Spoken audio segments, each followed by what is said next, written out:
আমাদের প্রভু এক নবীর জীবন বিধান ওই শিবানী কোরআন। এই কোরআন দিয়ে আমি শান্তি পাই, আপনি পাননি? আমাদের প্রভু এক নবীর জীবন বিধান ওই শিবানী কোরআন। তবে কেন এক নাও হে মুসলমান, এক করিয়া হবান। তবে কেন এক নাও হে মুসলমান, এক করিয়া হবান। বাইতুল্লাহ এক, মদিনা শরীফ এক, উহুদ পাহাড় এক, বদরের মাঠ।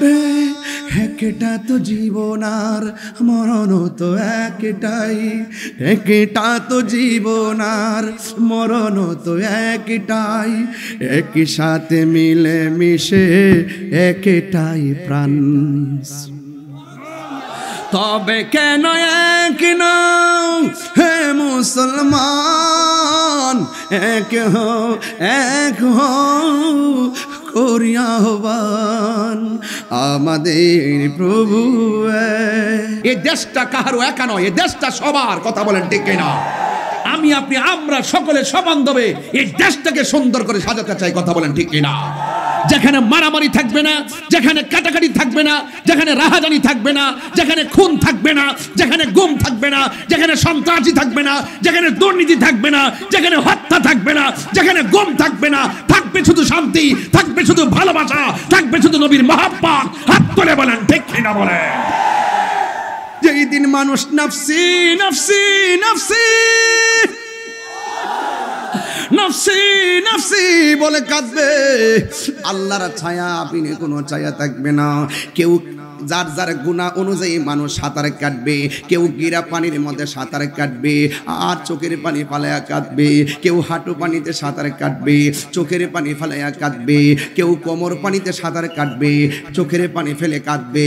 এবার জিজ্ঞেস করবেন, হুজুর দুনিয়ার নদীর পানি আর ওই নদীর পানি কি এক নাকি?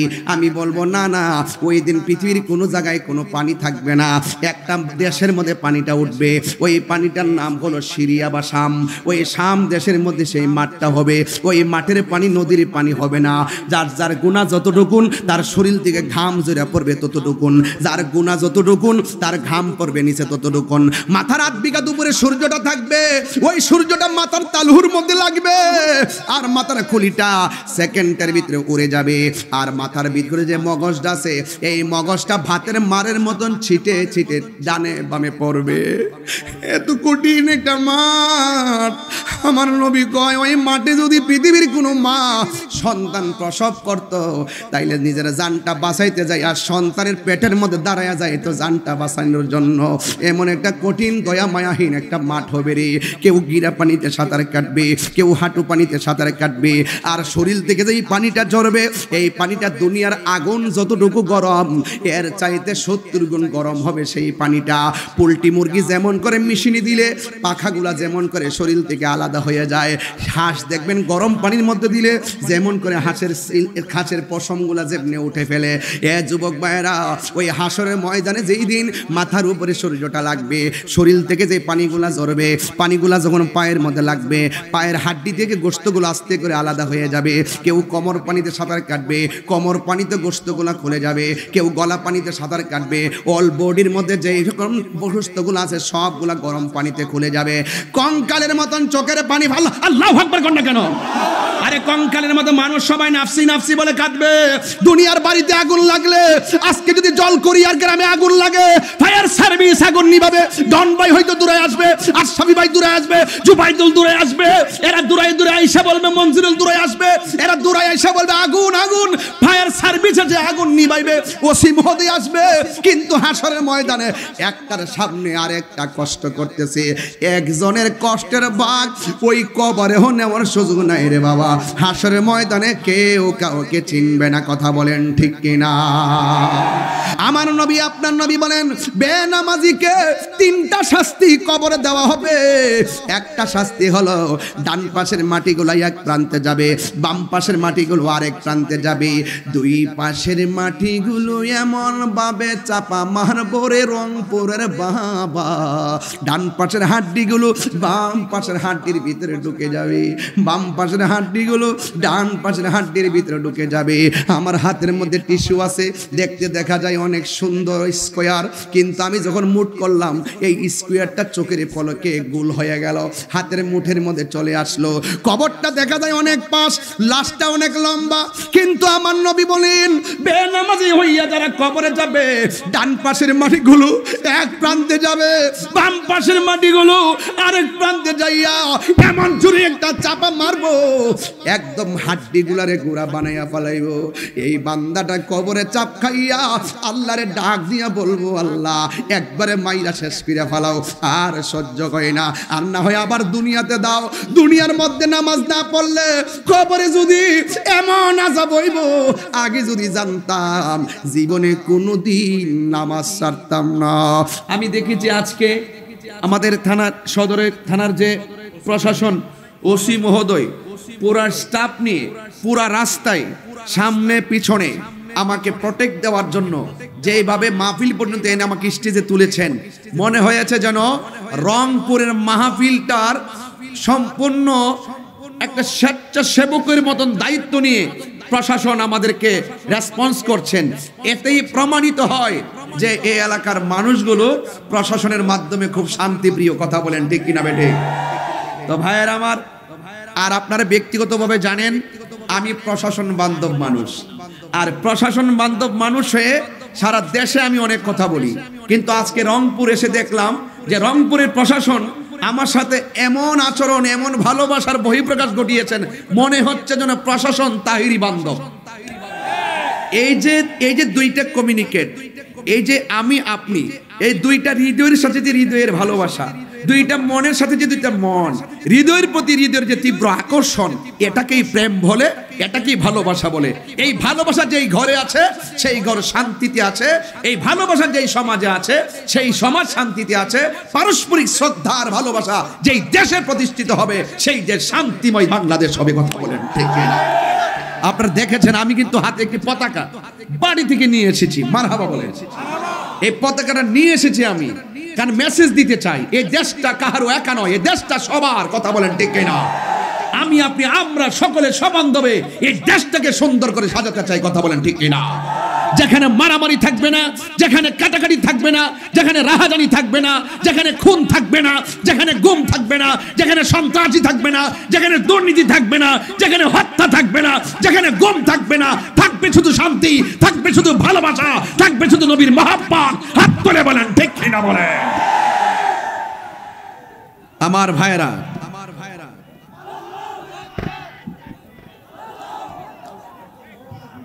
ভাইরা আমার, আমি খুব বেশি কথা কতটুকু বলতে পারবো আমি জানি না। আমি অনেক পথ পাড়ি দিয়ে এসেছি আমার মাঝে যে কথাগুলো আছে সেই কথাগুলো প্রেজেন্টেশন করার জন্য, কিন্তু আমার চোখে খুব সূর্য লাগতেছে, খুব পেরেশানির মধ্যে কথা বলতেছি। আমার কথার ডান বাম কিছু হয়ে গেলে আপনারা মনে কষ্ট নেবেন না। আমার কথায় কিছু মানুষ কষ্ট পাবে, আমার কথা কিছু মানুষ আমার জন্য দোয়া করবে, তবে কথাটা বলবো হক কথা। আল হাক্কু মুররুন, সত্য তিক্ত হলেও বলতে হবে, কথা বলেন ঠিক কিনা? আসিদকু ইউনজি ওয়াল কিযবু ইউহলিক, সত্য মুক্তি দেয়, মিথ্যা ধ্বংস করে, কথা বলেন ঠিক কিনা? ভাইরা আমার, আমি আপনাদের সামনে আলোচনা যাওয়ার পূর্বে আপনাদেরকে মাত্র 3 মিনিট একটু বিরক্ত করব। কয় মিনিট? আমার কমিটির ভাইরা জুবাইদুল সাহেবরা আছেন এবং বঞ্জুল সাহেবরা আছেন, যারা আমাকে একটা বাবু হারিয়ে গেছে, রোজামণি পাওয়া গেছে। আচ্ছা, রোজামণি নামে একটা মেয়ে পাওয়া গেছে, আমাদের স্টেজে আছে, স্টেজে আছে, যদি তার অভিভাবক থাকেন রোজামণিকে এসে স্টেজ থেকে পরিচয় দিয়ে নিয়ে যাবেন, জানতেন মানুষের কাছে তুলে দিবেন না, পরিচয় দেওয়ার পরে তারপরে দিবেন ইনশাআল্লাহ। যাই হোক, এই মাহফিলটা যারা করেছেন ওনারা অনেক কষ্ট করে এই আয়োজনটা করেছেন। ওনারা আমাকে গাড়িতে বলেছেন যে হুজুর, হাজার হাজার মানুষকে ওয়াজ শোনানোর জন্য আমরা নিজের পক্ষ থেকে অনেকভাবে জানমাল ব্যয় করেছি। আমরা চাই এই মাহফিলে যারা এসেছেন প্রত্যেকে যেন এই মাহফিলটাতে শরীক থাকেন। আপনারা যদি শুধুমাত্র 100 টাকা করে দেন, এখানে মিনিমাম 5 লক্ষ টাকা হবে। কথা বলেন ঠিক কিনা? তাহলে আপনারা কি এই কৃপণতাটা করবেন? টাকাটা দিবেন। as-সাখিয়ু হাবিবুল্লাহ, দানশীল ব্যক্তি আল্লাহর বন্ধু। যেহেতু কমিটিদের একটা অনুরোধ আছে, আপনাদেরকে উপস্থাপন করলাম। আপনাদের কাছে মাহফিল কমিটির যে ইয়াং ছেলেরা আসতেছে ব্যাগ নিয়ে, আপনারা একটা হাত যেন বাদ না থাকে, কারণ আমি ওয়াজে ঢুকে গেলে আর কালেকশনের দিকে যেতে পারবো না। এই জন্য এখন আপনাদের কাছ থেকে 3 মিনিট চেয়ে নিলাম। আপনাদের কাছে আসার পরে 1000, 5000, 10,000 যে যা নিয়ে এসেছেন আমার কাছেও দিতে পারবেন, আবার তাদের ব্যাগও দিতে পারবেন ইনশাআল্লাহ। আল্লাহ যেন আপনাদের এই ঘাম জড়ানো মহব্বতকে কবুল করে, বলুন আমিন। এবং আমার মনে হয় এখানে যে মা বোন দেখছি, মনে হয় 10-12 হাজার মা বোনরাই রাস্তাঘাটে বিভিন্ন দিকে তারা দাঁড়িয়ে ছিটিয়ে আছে। আপনারা তাদের কাছে যান, প্যান্ডেলে যান। মা বোনদেরকে বলবো আপনারা যে যতটুকু পারেন শুরুতে ইনশাল্লাহ দিয়ে দিবেন। একটা হাত যেন খালি না যায়, একটা হাত যেন আর কখন আসে আমি জানি না, এবং হায়াতে পাবো কিনা আমি এটাও জানি না, তকদিরে লেখা আছে কিনা সেটাও জানি না, কারণ এত দূরে আমি আসতে পারি না, আমি অনেক ব্যস্ত থাকি। এই জন্য আপনারা সবাই যার যে যতটুকু তৌফিক আছে সেই অনুপাতে সবাই দেন। তারপর আমি শান্তিপ্রিয়ভাবে অত্যন্ত আদব আর আন্তরিকতার সাথে আমি কিছু কথা বলবো ইনশাআল্লাহ, যা আপনি এবং আমাদের জন্য ইহকাল পরকালে মঙ্গল হবে বলে আশা করছি ইনশাআল্লাহ। আল্লাহ আপনাদের সকলকে কবুল করুন, বলুন আমিন। সবাই জিকির করেন লা ইলাহা লা ইলাহা ইল্লাল্লাহ, লা ইলাহা ইল্লাল্লাহ, লা ইলাহা ইল্লাল্লাহ, লা ইলাহা ইল্লাল্লাহ, মুহাম্মাদুর রাসূলুল্লাহ সাল্লাল্লাহু আলাইহি ওয়াসাল্লাম। একটা জবানও বন্ধ রাখবেন না, মোহাম্মতে মায়ার সুরে বলুন আল্লাহু আকবার। এই আওয়াজে মানি না, জবান খুলে বলুন আল্লাহু আকবার। আরো আওয়াজ করে বলুন আল্লাহু আকবার। জবান খুলে বলুন আমাদের হায়াতের মালিককে, আমাদের মৌতের মালিককে।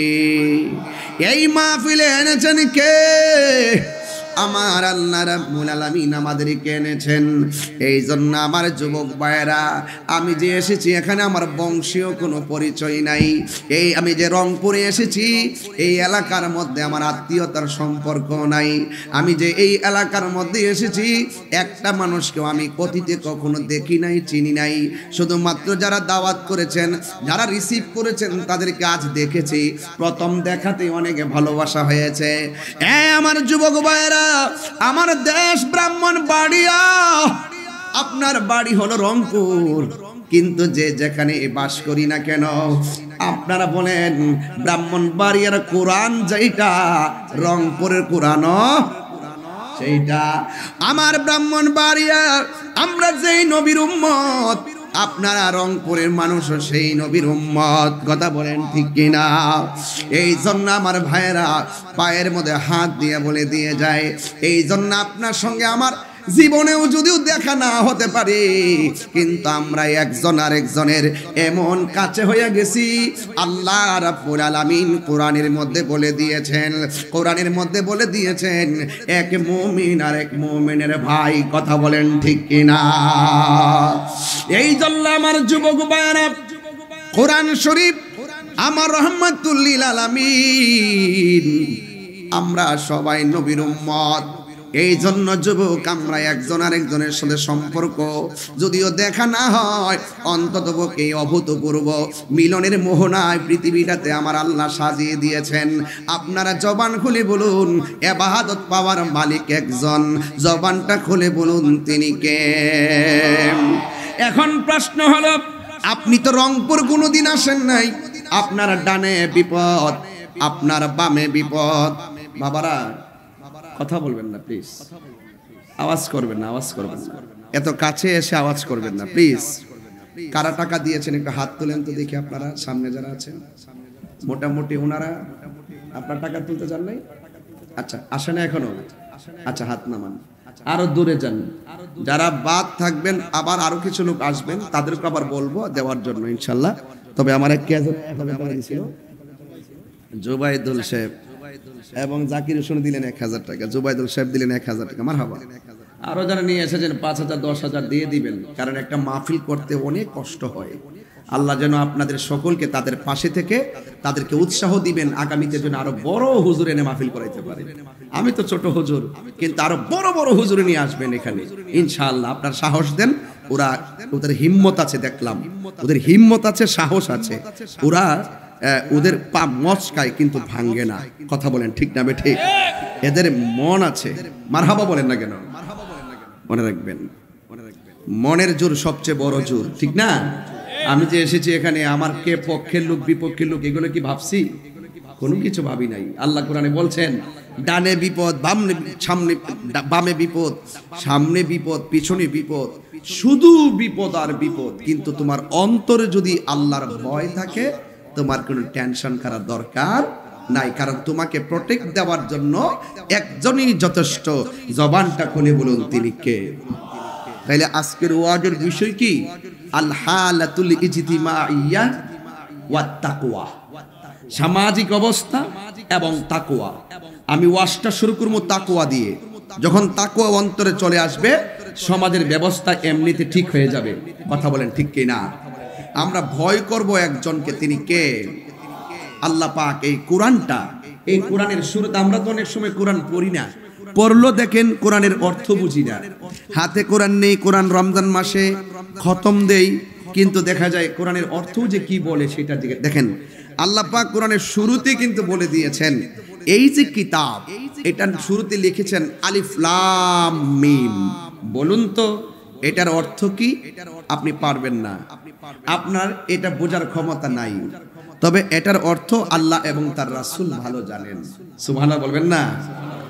আলিফ লাম মিম, এই যে অর্থ নাই, অর্থ বুঝি না, আমাদের কোনো কাজে আসতেছে না, তারপর আল্লাহ পাক কেন কোরআনের শুরুতে এই শব্দটা উল্লেখ করেছেন? উল্লেখ করেছেন এই জন্য, যারা কোরআন নিয়ে সন্দেহ করেছেন তারা যেন কোরআনের অর্থ করতে গেলে প্রথমেই ধাক্কা খেয়ে কাবু হয়ে যায়।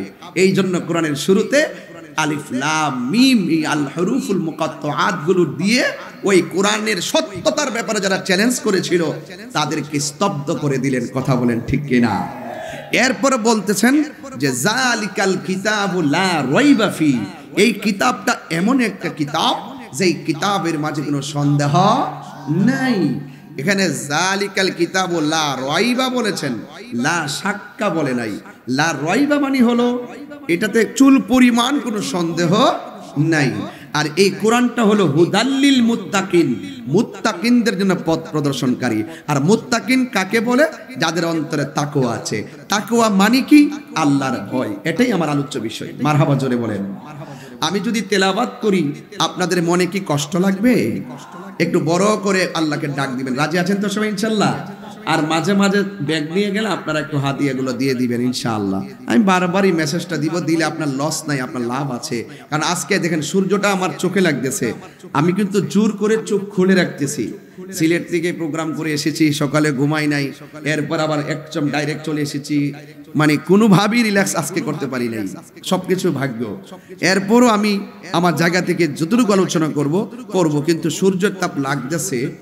এই তাপটা কিন্তু একদম অল্প তাপ, এর চাইতে ভয়ঙ্কর তাপ কিন্তু মরার পরে অপেক্ষা করতেছে। কথা বলেন ঠিক না বেঠিক? তাহলে এই তাপ থেকেও আমাদেরকে শিক্ষা গ্রহণ করতে হবে। আল্লাহ পাক রব্বুল আলামিন কোরআনে বলছেন, এই যে কোরআনটা আমার সামনে আছে, এই কোরআনের মাঝে কোনো সন্দেহ আছে? সন্দেহ আছে? আপনাদের রংপুর সদরের নদীর নাম কি?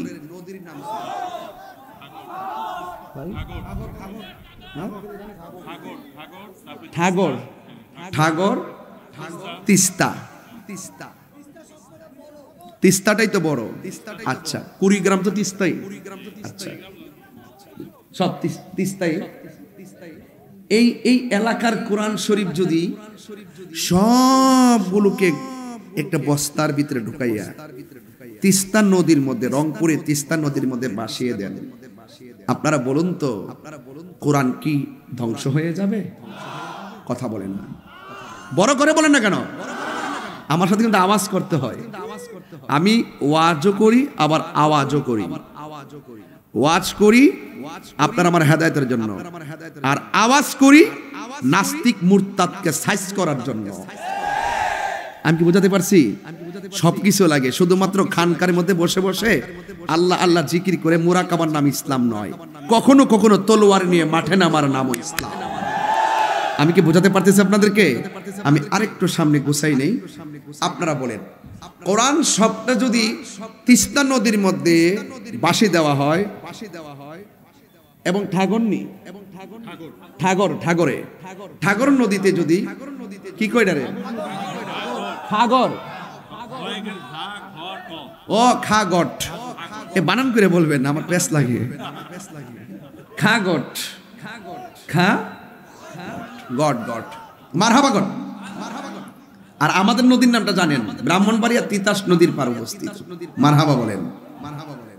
তো সব কোরআন যদি নাকি ঘাটটি একটা বস্তার ভিতরে ঢুকাইয়া খাগট নদীতে কিংবা তিস্তা নদীতে ভাসিয়ে দেওয়া হয়, কোরআন কি এই রংপুর সদর থেকে বিলুপ্ত হয়ে যাবে? কেন? কারণ কোরআন হেফাজতের দায়িত্ব বাংলাদেশের কোন মানুষের বানানো প্রেসকে দেওয়া হয় নাই, যে আপনি সব ফেলে দিবেন আর প্রেস থেকে মুছে ফেলবেন, আর মুছে ফেললেই কোরআন শেষ হয়ে যাবে। না, এই কোরআনটা হেফাজতের দায়িত্ব একজনের কাছে রেখেছেন। জবানটা খুলে বলুন তিনি কে? আরো বড় করে তিনি কে? আমার কওমি মাদ্রাসার অনেক উলামা একরাম আজকে আসছেন দেখলাম, আপনারা বুঝবেন। আল্লাহ বলছেন এভাবে, ইন্না নাহনু নাযালনা যিকরা ওয়া ইন্না লাহু লাহাফিজুন।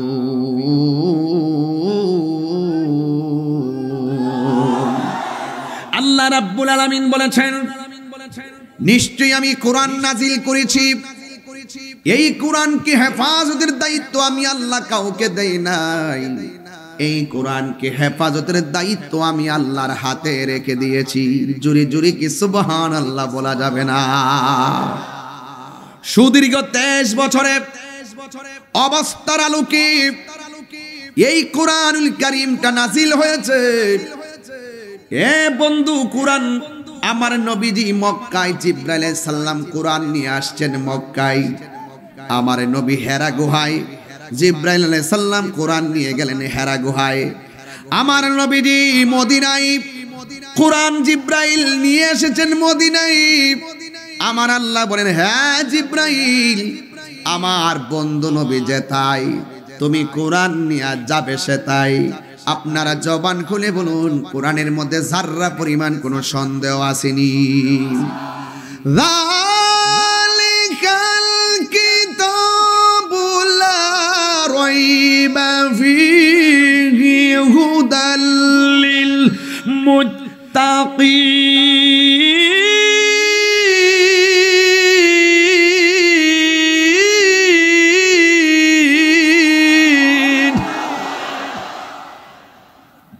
নাজিল করেছে কে? এই কোরআনটা এমন একটা কোরআন, যেই কোরআনুল কারীমের একটা অক্ষর যদি কেউ তেলাওয়াত করে, আল্লাহ রাব্বুল আলামিন তার আমলনামায় 10টা নেকি দান করে দেয়। আরো বড় করে, কোরআন তো পড়েন না, সকালে উঠে কোরআন পড়বেন, কোরআন সুপারিশ করবে আপনার জন্য হাসর মাঠে। বলেন না সুবহানাল্লাহ। এই জন্য আমার যুবক ভাইরা, আল্লাহ রাব্বুল আলামিন কুরআনের মধ্যে আগেই বলেছে, ও বন্ধু, ওয়া ইন কুনতুম ফি রাইবিম মিম্মা নাযালনা আলা আবদিনা ফাতু বিসূরাতিন মিন মিসলিহি ওয়াদউ শুহাদাআকুম মিন দুনিল্লাহ ইন কুনতুম সাদিকিন। আল্লাহ বলছে, এ বন্ধু, এদেরকে যারা কোরআন নিয়ে সন্দেহ করে এদেরকে বলে দেন, তারা যদি কোরআন নিয়ে সন্দেহ করে কোরআনের মতো একটা সূরা বানায় নিয়ে আসার জন্য ময়দানের মধ্যে গিয়েছে। তারা বলেছে, ইয়া রাসূলুল্লাহ, না না, আমরা শেষ পর্যন্ত মানতে বাধ্য হলাম, লাইসা হাযা কালামিল বাশার, এই কোরআনটা মানুষের কোনো বানানো গ্রন্থ নয়। আপনারা জবান খুলে বলেন, কোরআনটা কার কালাম? আর বড় করে বলেন, কার কালাম? কোরআনের সুর মাঝে শুনেছি যে নাম, আজানের সুর মাঝে শুনেছি ও নাম। সুবহানাল্লাহ। ও নাম শুনেছি আমি আমার হৃদয়, হে রাসূল নাবিজি তোমায়, হে রাসূল নাবিজি তোমায়। আল্লাহু আকবার বলেন। এই জন্য এই কোরআনের ভিতরে নামাজের কথা আছে না নাই? আরো বড় করে বলেন, আছে না নাই? এই কোরআনের মধ্যে আমার আল্লাহ অসংখ্য জায়গায় তাকওয়ার কথা বলেছেন। তাকওয়া মানে হলো আমার আল্লাহর ভয়। ডানে বিপদ আছে, বামে বিপদ আছে। আমি আগেও বলে গেছি, আবারও রিপিট করছি, সামনে বিপদ আছে, পেছনে বিপদ আছে, কিন্তু আপনার অন্তরের মধ্যে যদি আল্লাহর ভয় থাকে, আমার আল্লাহ রাব্বুল আলামিন বলে দিয়েছেন, ওয়ালামু আন্নাল্লাহা মাআল মুত্তাকিন। আল্লাহ রাব্বুল আলামিন বলেন, তোমরা জেনে রাখো, আমি আল্লাহর ভয় যদি তোমাদের অন্তরে থাকে, পৃথিবীর সব যদি তোমার বিরুদ্ধে চলে যায়, আমি আল্লাহ রাব্বুল আলামিন তোমাদের সাথে রয়েছি। আর যাদের অন্তরে আল্লাহর ভয় থাকবে, আল্লাহ রাব্বুল আলামিন কোরআনে বলছেন, ইন্নালিল মুত্তাকিনা মাফাসান হাদাইকা ওয়া আনাবাও ওয়া কাওয়াইবা আতরাবা। আল্লাহ রাব্বুল আলামিন বলেন, যাদের অন্তরে আমি আল্লাহর ভয় থাকবে, আজকে বান্দাদের অন্তরে আল্লাহর ভয় নাই, এই জন্য 10 টাকার জন্য মানুষকে খুন করে ফেলায়। কথা বলেন ঠিক কিনা? আজকে মানুষের অন্তরে আল্লাহর ভয় উঠে গেছে, আখিরাতের জবাবদিহিতার ভয় উঠে গেছে, এই জন্য মানুষকে মানুষ মনে করে না। কথা বলেন ঠিক কিনা? আল্লাহকে যারা ভয় করে, তারা বিশ্বাস করে যে এই পৃথিবী থেকে চলে যাওয়ার পর আমার ভালো মন্দের সব হিসাব দিতে হবে একজনের কাছে। জবানটা খুলে বলুন, তিনি কে?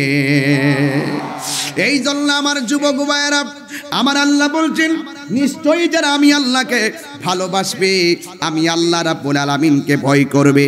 আমি তো কোরআনে হাফেজ না, এই জন্য আমি মুখস্থ বেশি বলতে পারি না, আমি কারিয়ানাও পড়ি নাই, এই জন্য শুদ্ধ করে বেশি বলতে পারি না, কিন্তু আমার আম্মা আমার ছাত্র বয়সে ক্লাস 3-তে থাকতে আমার কোরআনের সবক দিছে, এই জন্য আমার কোরআনের শিক্ষক একজন, তিনি আমার মমতাময়ী আম্মা জান। এই জন্য ভাইরা আমার, যদি আমার কোনো ত্রুটি হয় আমাকে ধরবেন। এই জন্য আল্লাহ রাব্বুল আলামিন কোরআনের মধ্যে সূরা নাবার 31, 32, 33 নম্বর আয়াতে আল্লাহ রাব্বুল আলামিন বলে দিয়েছেন, ইন্নালিল মুত্তাকিনা মাফাজান হাদাইকা ওয়া আনাবা ওয়া কাওয়াইবা আতরাবা। আল্লাহ রাব্বুল আলামিন বলেন, নিশ্চয়ই যারা মুত্তাকি হবে। আল্লাহু আকবার বলেন না? তা আমরা কি ঈমানদার না বেঈমান? আমরা সবাই ঈমানদার। আল্লাহ রাব্বুল আলামিন বলছেন, নিশ্চয়ই যারা মুত্তাকি হবে, আমি আল্লাহ রাব্বুল আলামিন এদেরকে হাসরের ময়দানে বিজয়ের পতাকা দান করব।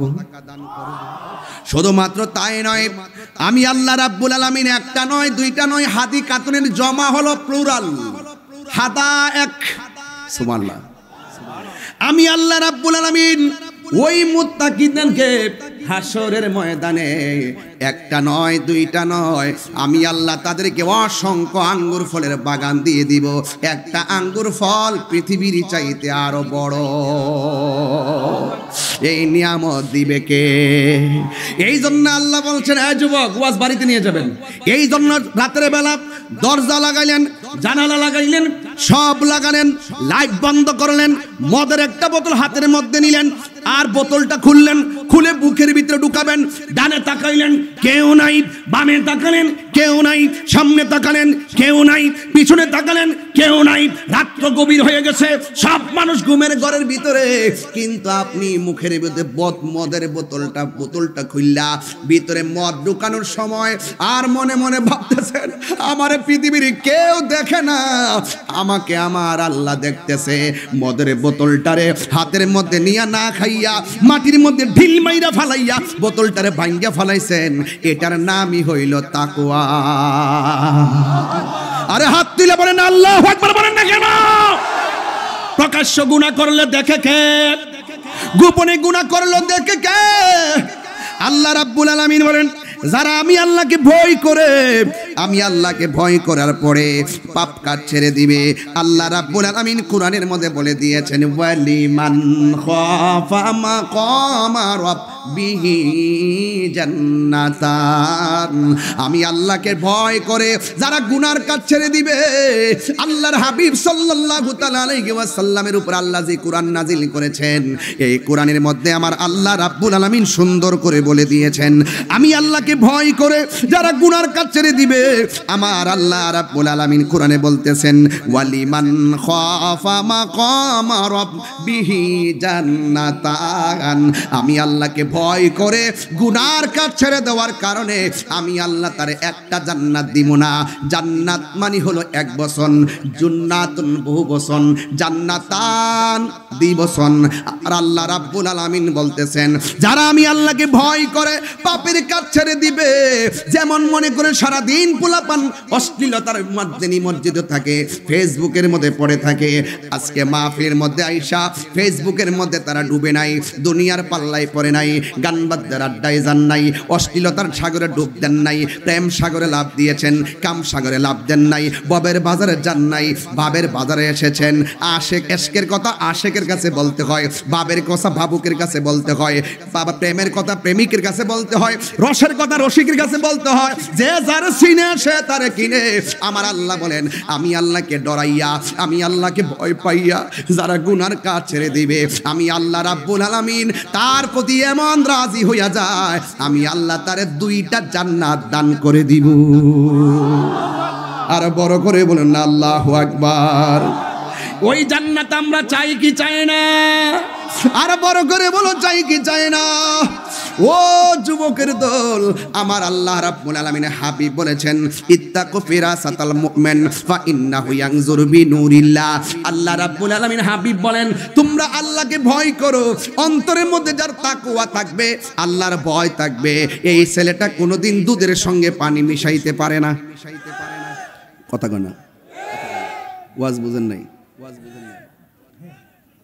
দুধের মধ্যে পানি মিশিয়ে না লোক নাই, মাপের মধ্যে কম দেওয়া না লোক নাই। হ্যাঁ, কেমনে আছে জানেন? আমি কি একটু আমার বাসায় বলবো? আমি কি আমার বাসায় বলবো? বাজার আছে না এখানে? বাজারের নাম কি? নজিরহাট। কাশিম বাজার আছে, কাশিম বাজারে যাবেন, সব দোকানের কথা বলবো না, যেহেতু আমি মুক্ত আলোচনা করতেছি। কিছু কিছু দোকানে যায় দেখবেন, যায়া বলবেন 1 কেজি আপেল দেন, দেখবেন আপেলটা দেওয়ার সময় যে কাগজের প্যাকেটের ঠুঙ্গা, কি জানে কয়টা রে, ডুঙ্গা ঠুঙ্গা ঠুঙ্গা ঠুঙ্গা ঠুঙ্গা, দেখবেন এই ঠুঙ্গাটার ওজন ওই 150 গ্রাম। মাফে কি ঠিক মতো দিছে? 1 কেজি আপেল দিবে, ঠুঙ্গাটার ওজন ওই 150 গ্রাম। উনি ভাবতেছে যে আমি পাবলিকে ঠকাই দিছি, আসলে হাকিকতে যে বিক্রি করছে সে ঠকে গেছে। কথা কন ঠিক না ঠিক? আপনার অন্তরে যদি আল্লাহর ভয় থাকে তাহলে কি করবেন? প্যাকেটটা আলাদা রাখবেন, পালার মধ্যে আপেলটা আগে রাখবেন, মাপটা ওজন দিবেন, দিয়া তারপর প্যাকেটে ঢুকাবেন, যেন অ্যাকুরেট মাপটা যেন সে নিতে পারে। কথা বলেন ঠিক কিনা বলেন? তো তাকওয়া চিনেন না তো? আর একটু বুঝাচ্ছি। রমজান মাসে রোজা রেখেছেন, রমজান মাসে রোজা রেখেছেন, ঘরের ভিতরে ঢুকেছেন, দুপুরবেলা এত ক্ষুধা লাগছে, এত ক্ষুধা লাগছে, না সালাতি ওয়া নুসুকি ওয়া মাহইয়া ওয়া মামাতি লিল্লাহি রাব্বিল আলামিন।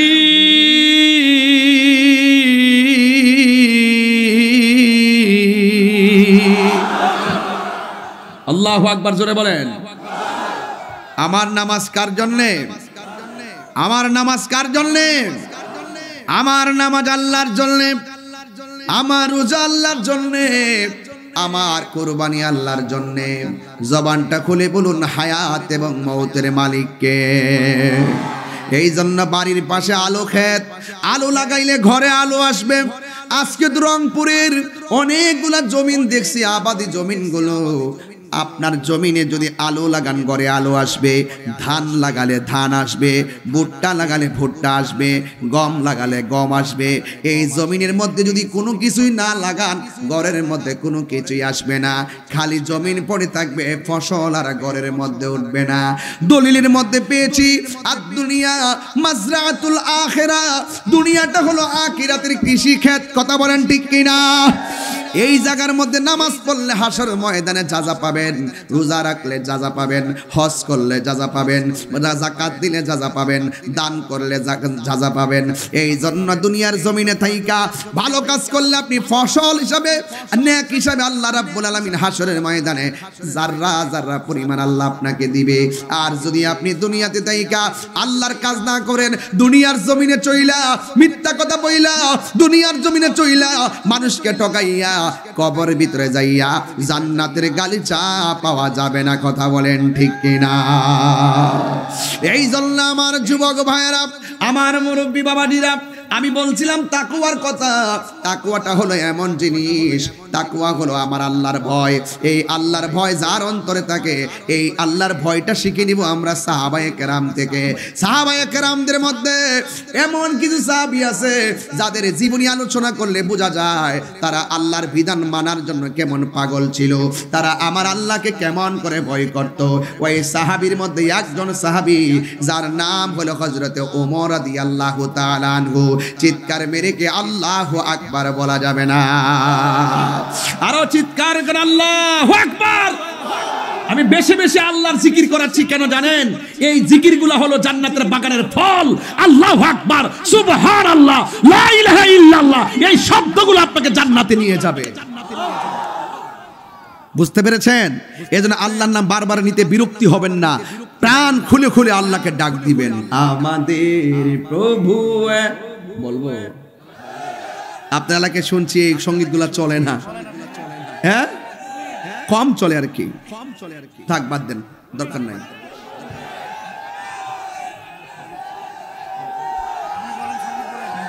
সঙ্গীত কি শুনবেন? আপনি এগুলো কাইটটা নিয়ে ছাইড়া দেন, কাইটটা নিয়ে ছাড়লে অসুবিধা নাই। আমার সঙ্গীতে কেউ ভুল ধরতে পারবে না, যেহেতু আমি সত্য কালাম বলবো, সুতরাং লাল চক্ষুকে ভয় পাওয়ার কোনো কারণ। সত্য মুক্তি দেয়, কথা কোন ঠিক কিনা? আমাদের প্রভু এক, এই কথা সন্দেহ আছে? ওয়া ইলাহুকুম ইলাহু ওয়াহিদুন লা ইলাহা ইল্লা হুয়ার রাহমানুর রহিম।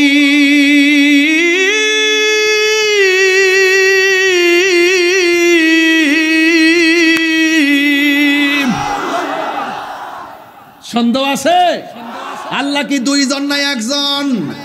এই জন্যই তো সঙ্গীতে গাইলাম, আমাদের প্রভু এক নবীর উম্মত। ওয়াদা শুনতে বলছিলাম রংপুরের সাথে ব্রাহ্মণবাড়িয়ার মিলটা কেন? নবী এক, কোরআন এক, আল্লাহ এক, কথা কোন ঠিক কিনা? যখন আমরা ইমানের সাগরে লাভ দিব, আমরা সব এক। ইন্নামাল মুমিনুনা ইখওয়াতুন, নিশ্চয়ই মুমিন একজন আরেকজনের ভাই। হোক দেশ কিংবা বিদেশ, হোক রংপুর, হোক ব্রাহ্মণবাড়িয়া, হোক নীলফামারী, নীলফামারী হোক দিনাজপুর হোক পটুয়াখালী হোক খুলনা, যে যেখানে বাস করুন না কেন, ইমানের খাতিরে আমরা একজন আরেকজনের ভাই। একটা চুলে টান দিলে অল বডিতে যেমন ব্যথা করে, ঠিক এইভাবেই বিশ্বের কোথাও যদি কোনো ইমানদার আঘাতপ্রাপ্ত হয়, আরেকটা মুমিন রাজপথে তার পক্ষে দাঁড়িয়ে যেতে হবে। এটার নামই হলো ইসলাম। কথা বলেন ঠিক?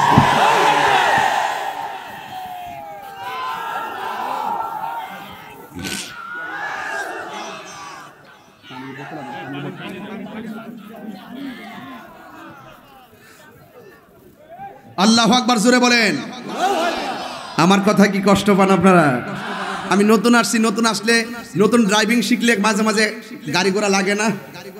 নতুন আসছি তো একটু ভুল ত্রুটি হতে পারে। আল্লাহর ওয়াস্তে আপনারা কোনো কিছু মাথায় নেবেন না। যা বলতেছি সব আপনার আমার হেদায়েতের জন্য বলতেছি। কথা কোন ঠিক কিনা? আমি লাইন ছাড়া একটা কথা বলবো না। আমাদের প্রভু, আমরা প্রভু এক না? সন্দেহ আছে? আমরা কি মাজারে গিয়ে সাজদা করি? কি করি? জিয়ারত করি। জিয়ারত করা সুন্নত। জিয়ারত করা কি? আমি তাহিরির অনর্থক তারা বন্ডক হয়। অনর্থক। আমার জীবনে আমি কোনোদিন মাজারে গিয়ে সাজদা করি নাই। মাজারে গিয়ে কোনো সুন্নিরা সাজদা করে না। মাজার আল্লাহর ওলির জায়গা, একটা বেষ্টন দিয়ে রাখছে, জিয়ারত করবার সুবিধা করে দিয়ে রাখছে। হ্যাঁ, জিয়ারত করে, সুন্নত, ঠিক না? আর আজকে আমরা কয় মাজার পূজারি। এই কথাগুলো হাজার জন্মের দূরত্ব তৈরি করছে। আজকে থেকে এগুলো আর চলবে না। এখন পরিষ্কার বলি, আল্লাহ ছাড়া কাউকে সেজদা করা যাবে না। এই কথাগুলো আমার 22 বছর আগের ওয়াজ। এগুলো না শুনে শুধুমাত্র খণ্ডিত অংশ কেটে নিয়ে বিকৃতি করে তাহিরি হুজুরকে প্রশ্নবিদ্ধ করার জন্য অনলাইনে অফলাইনে বহু ষড়যন্ত্র আছে। কিন্তু আমি আমার আদর্শ দিয়ে, কন্টেন্টমেন্ট, কনফিডেন্স দিয়ে এই ষড়যন্ত্র আর হিংসুকদেরকে আমি উড়িয়ে দিয়েছি। যেমন আজকে উড়াচ্ছি, রংপুরে রং তুলি আঁকতেছি। কথা কোন ঠিক কিনা? সেজদা পাওয়ার মালিক কে? আওয়াজ হবে না। সেজদা পাওয়ার মালিক কে? আল্লাহ ছাড়া কি কাউকে সেজদা করা যাবে? আল্লাহ ছাড়া কারো কাছে মাথা নত করা যাবে? পরিষ্কার কথা, পরিষ্কার কথা। আল্লাহ রাসূল বলেন আকবারুল কাবার, এই পৃথিবীর মধ্যে সবচাইতে বড় দুইটা গুনাহ, একটা হলো আল্লাহর সঙ্গে শরীক করা, 2 নম্বর হলো মা বাবার সঙ্গে অবাধ্য আচরণ করা। এগুলো কি করবেন আপনারা? তাহলে আজকে থেকে তাহিরির আকীদা ক্লিয়ার তো নাকি? নাকি আবার লিখবেন মাজার পূজারি? এগুলো কইরেন না। আমি রংপুর প্রথম আসছি, আমি আবারও বলি, হয়তো আমাকে বুঝাই আপনাদের দলে নেন, নাইলে আপনারা বুঝে আমাদের দলে আসেন। আমার মনে হয় উলামায়ে কারাম একটা নিউট্রাল বাইন্ডিংয়ে থাকা উচিত। কারণ কেন জানেন? এই আমার ওয়াজের ভিতরে 42টা রাজনৈতিক দলের প্রত্যেকটা কর্মী এখানে আছে। কথা বলেন ঠিক না বেঠিক? তাহলে আমি যদি যে কোনো একদিকে দৌড় মারি, তাহলে এই মাঠের মধ্যে আমার শত্রু দাঁড়িয়ে যাইব। এজন্য আলেমদের উচিত নিউট্রালে থেকে সকল ধর্ম বর্ণ নির্বিশেষে ইসলাম যে একমাত্র অ্যাকসেপ্টেবল রিলিজিয়ন, সেটাকে প্রেজেন্টেশন করা। The holy Quran is the constitution of human life. এই কোরআন যে সংবিধান, এটাকে প্রমোট করা। There is no god but Allah, Muhammad is the messenger of Allah. আল্লাহ ছাড়া মাবুদ নাই, রাসূল ছাড়া উপায় নাই। এই মেসেজগুলো রন্ধ্রে রন্ধ্রে পৌঁছে দিতে পারার নামই হলো দাওয়াত। সঠিক কিনা বলেন?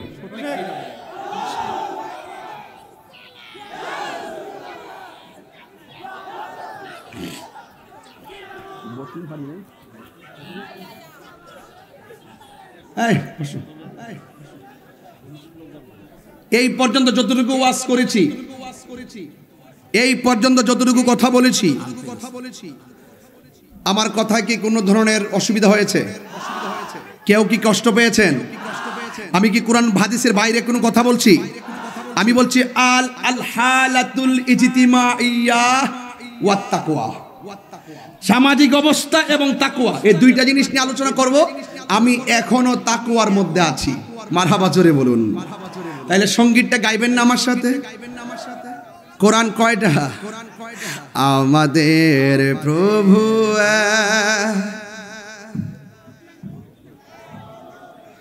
এক নবীর উম্মত, একটু দিয়ে রাখেন সাউন্ডটাতে পাতলা করে।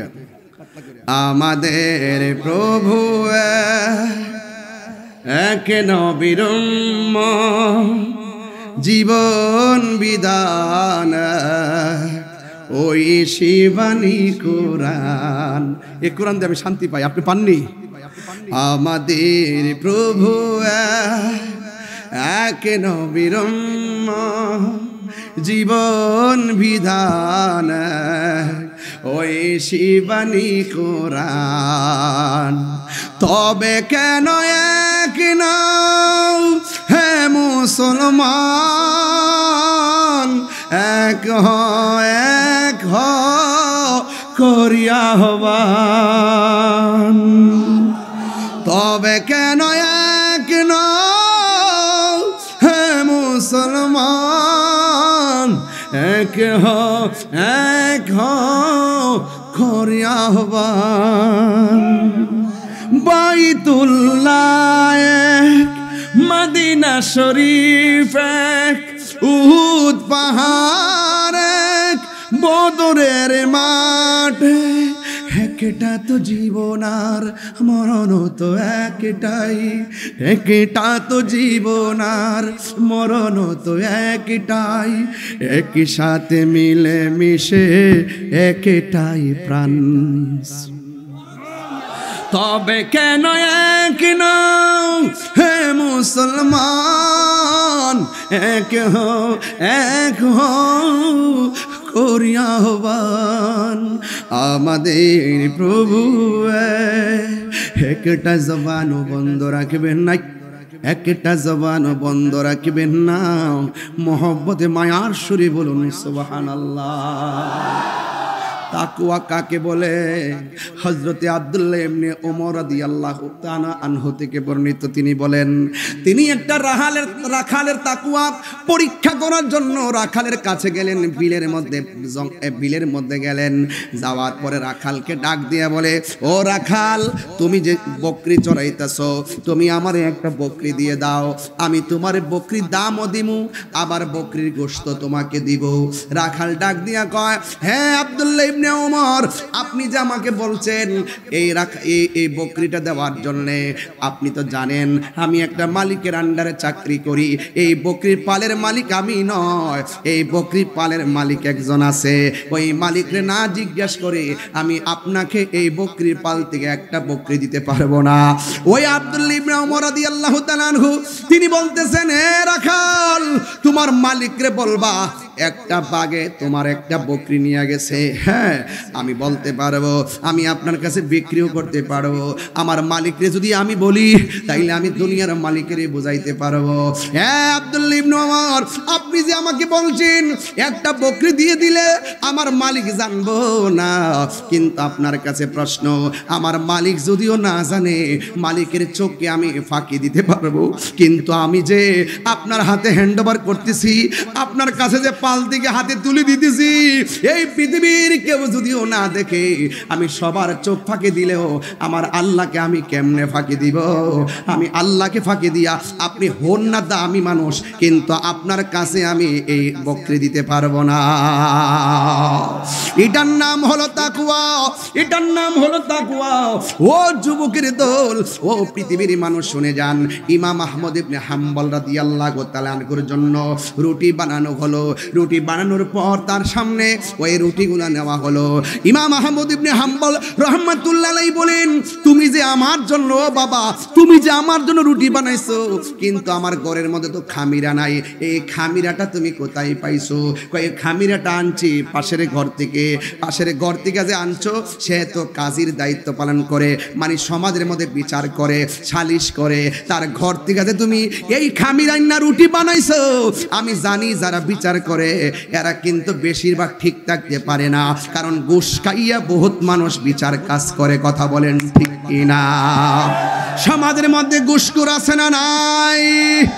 আরো জোরে বলো, আছে না নাই? যারা বিচার করে একুরেট বিচার সবাই করতে জানে না, যারা একুরেট বিচার করবে না তাদের আযাবের কোনো শেষ নাই। অথচ যারা একুরেট বিচার করবে, সত্য সালিশ করবে, তাদের ব্যাপারে আমার নবীর একটা হাদিস শুননা যান। আমার নবী, আপনার নবী বলেন, হাসরের ময়দান যেদিন কায়েম হয়ে যাবে গো, ওই কঠিন মুসিবতের সময় আল্লাহর ছায়া বিনে কোনো ছায়া থাকবে না। যেই দিন মানুষ নাফসি নাফসি নাফসি নাফসি নাফসি বলে কাঁদবে, আল্লাহর ছায়া বিনে কোনো ছায়া থাকবে না। কেউ যার যার গুনাহ অনুযায়ী মানুষ সাঁতার কাটবে, কেউ গিরা পানির মধ্যে সাঁতার কাটবে আর চোখের পানি ফালাইয়া কাটবে, কেউ হাঁটু পানিতে সাঁতার কাটবে, চোখের পানি ফালাইয়া কাটবে, কেউ কোমর পানিতে সাঁতার কাটবে, চোখের পানি ফেলে কাটবে। এবার জিজ্ঞেস করবেন, হুজুর দুনিয়ার নদীর পানি আর ওই নদীর পানি কি এক নাকি? আমি বলবো না না, ওই দিন পৃথিবীর কোনো জায়গায় কোনো পানি থাকবে না, একটা দেশের মধ্যে পানিটা উঠবে, ওই পানিটার নাম হলো সিরিয়া বা শাম। ওই শাম দেশের মধ্যে সেই মাঠটা হবে, ওই মাঠের পানি নদীর পানি হবে না।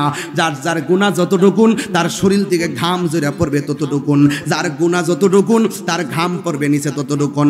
মাথার 8 বিঘা দুপুরে সূর্যটা থাকবে, ওই সূর্যটা মাথার তালুর মধ্যে লাগবে আর মাথার খুলিটা সেকেন্ডের ভিতরে উড়ে যাবে। আর মাথার ভিতরে যে মগজটা আছে, এই মগজটা ভাতের মারের মতন ছিটে ছিটে ডানে বামে পড়বে। এত কঠিন একটা মাঠ। আমার নবী কয়, ওই মাঠে যদি পৃথিবীর কোনো মা সন্তান প্রসব করত, তাইলে নিজের জানটা বাঁচাইতে যায় আর সন্তানের পেটের মধ্যে দাঁড়ায়া যায় তো জানটা বাঁচানোর জন্য। এমন একটা কঠিন দয়া মায়াহীন একটা মাঠ হবে রে। কেউ গিরা পানিতে সাঁতার কাটবে, কেউ হাঁটু পানিতে সাঁতার কাটবে, আর শরীর থেকে যে পানিটা ঝরবে, এই পানিটা দুনিয়ার আগুন যতটুকু গরম এর চাইতে 70 গুণ গরম হবে সেই পানিটা। পোল্ট্রি মুরগি যেমন করে মেশিনে দিলে পাখাগুলা যেমন করে শরীর থেকে আলাদা হয়ে যায়, হাঁস দেখবেন গরম পানির মধ্যে দিলে যেমন করে হাঁসের পশমগুলা যেমনি উঠে ফেলে।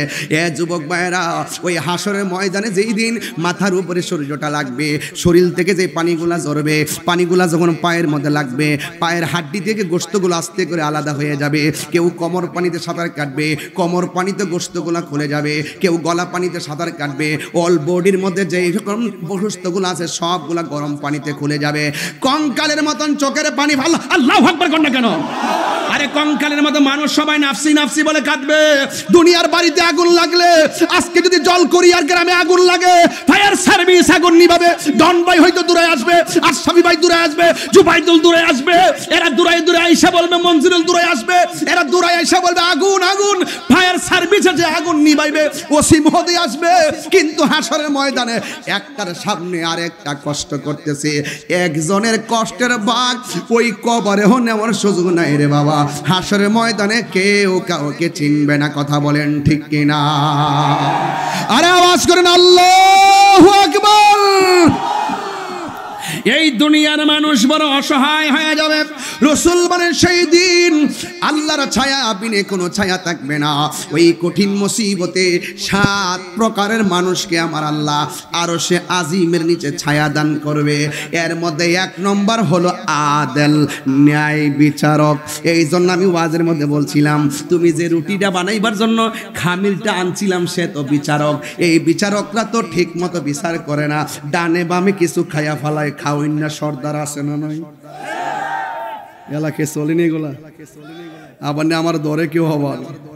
বাবা যান, আপনি যদি নীতিগত ভাবে যদি বিচারক হতে পারেন, আল্লাহ পাকের কোরআন ধরে কথা বলছি, যদি আপনি নীতিগত ভাবে বিচারটা করতে পারেন, আল্লাহ রাসূল বলছেন হাসরের মাঠে যেই দিন মানুষ নাফসি নাফসি বলে কাঁদবে, ওই কঠিন মুসিবতে আল্লাহ পাক আপনাকে কোটি লোক থেকে বের করে আরশে আজিমের নিচে ছায়া দিয়ে দিবেন।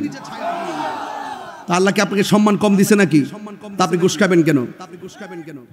খাইবেন কেন? হ্যাঁ খান, নো প্রবলেম। খেয়ে খেয়ে গলা ঘাটতি গুল করেন, পেট বড় করেন, কোনো সমস্যা নাই। নামাজে যাইয়া বলবেন এমনি ঘুষ খাইতে গেছে, এমনি গান মুর বুড়ো হইয়া আসসালামু আলাইকুম ওয়ারাহমাতুল্লাহ,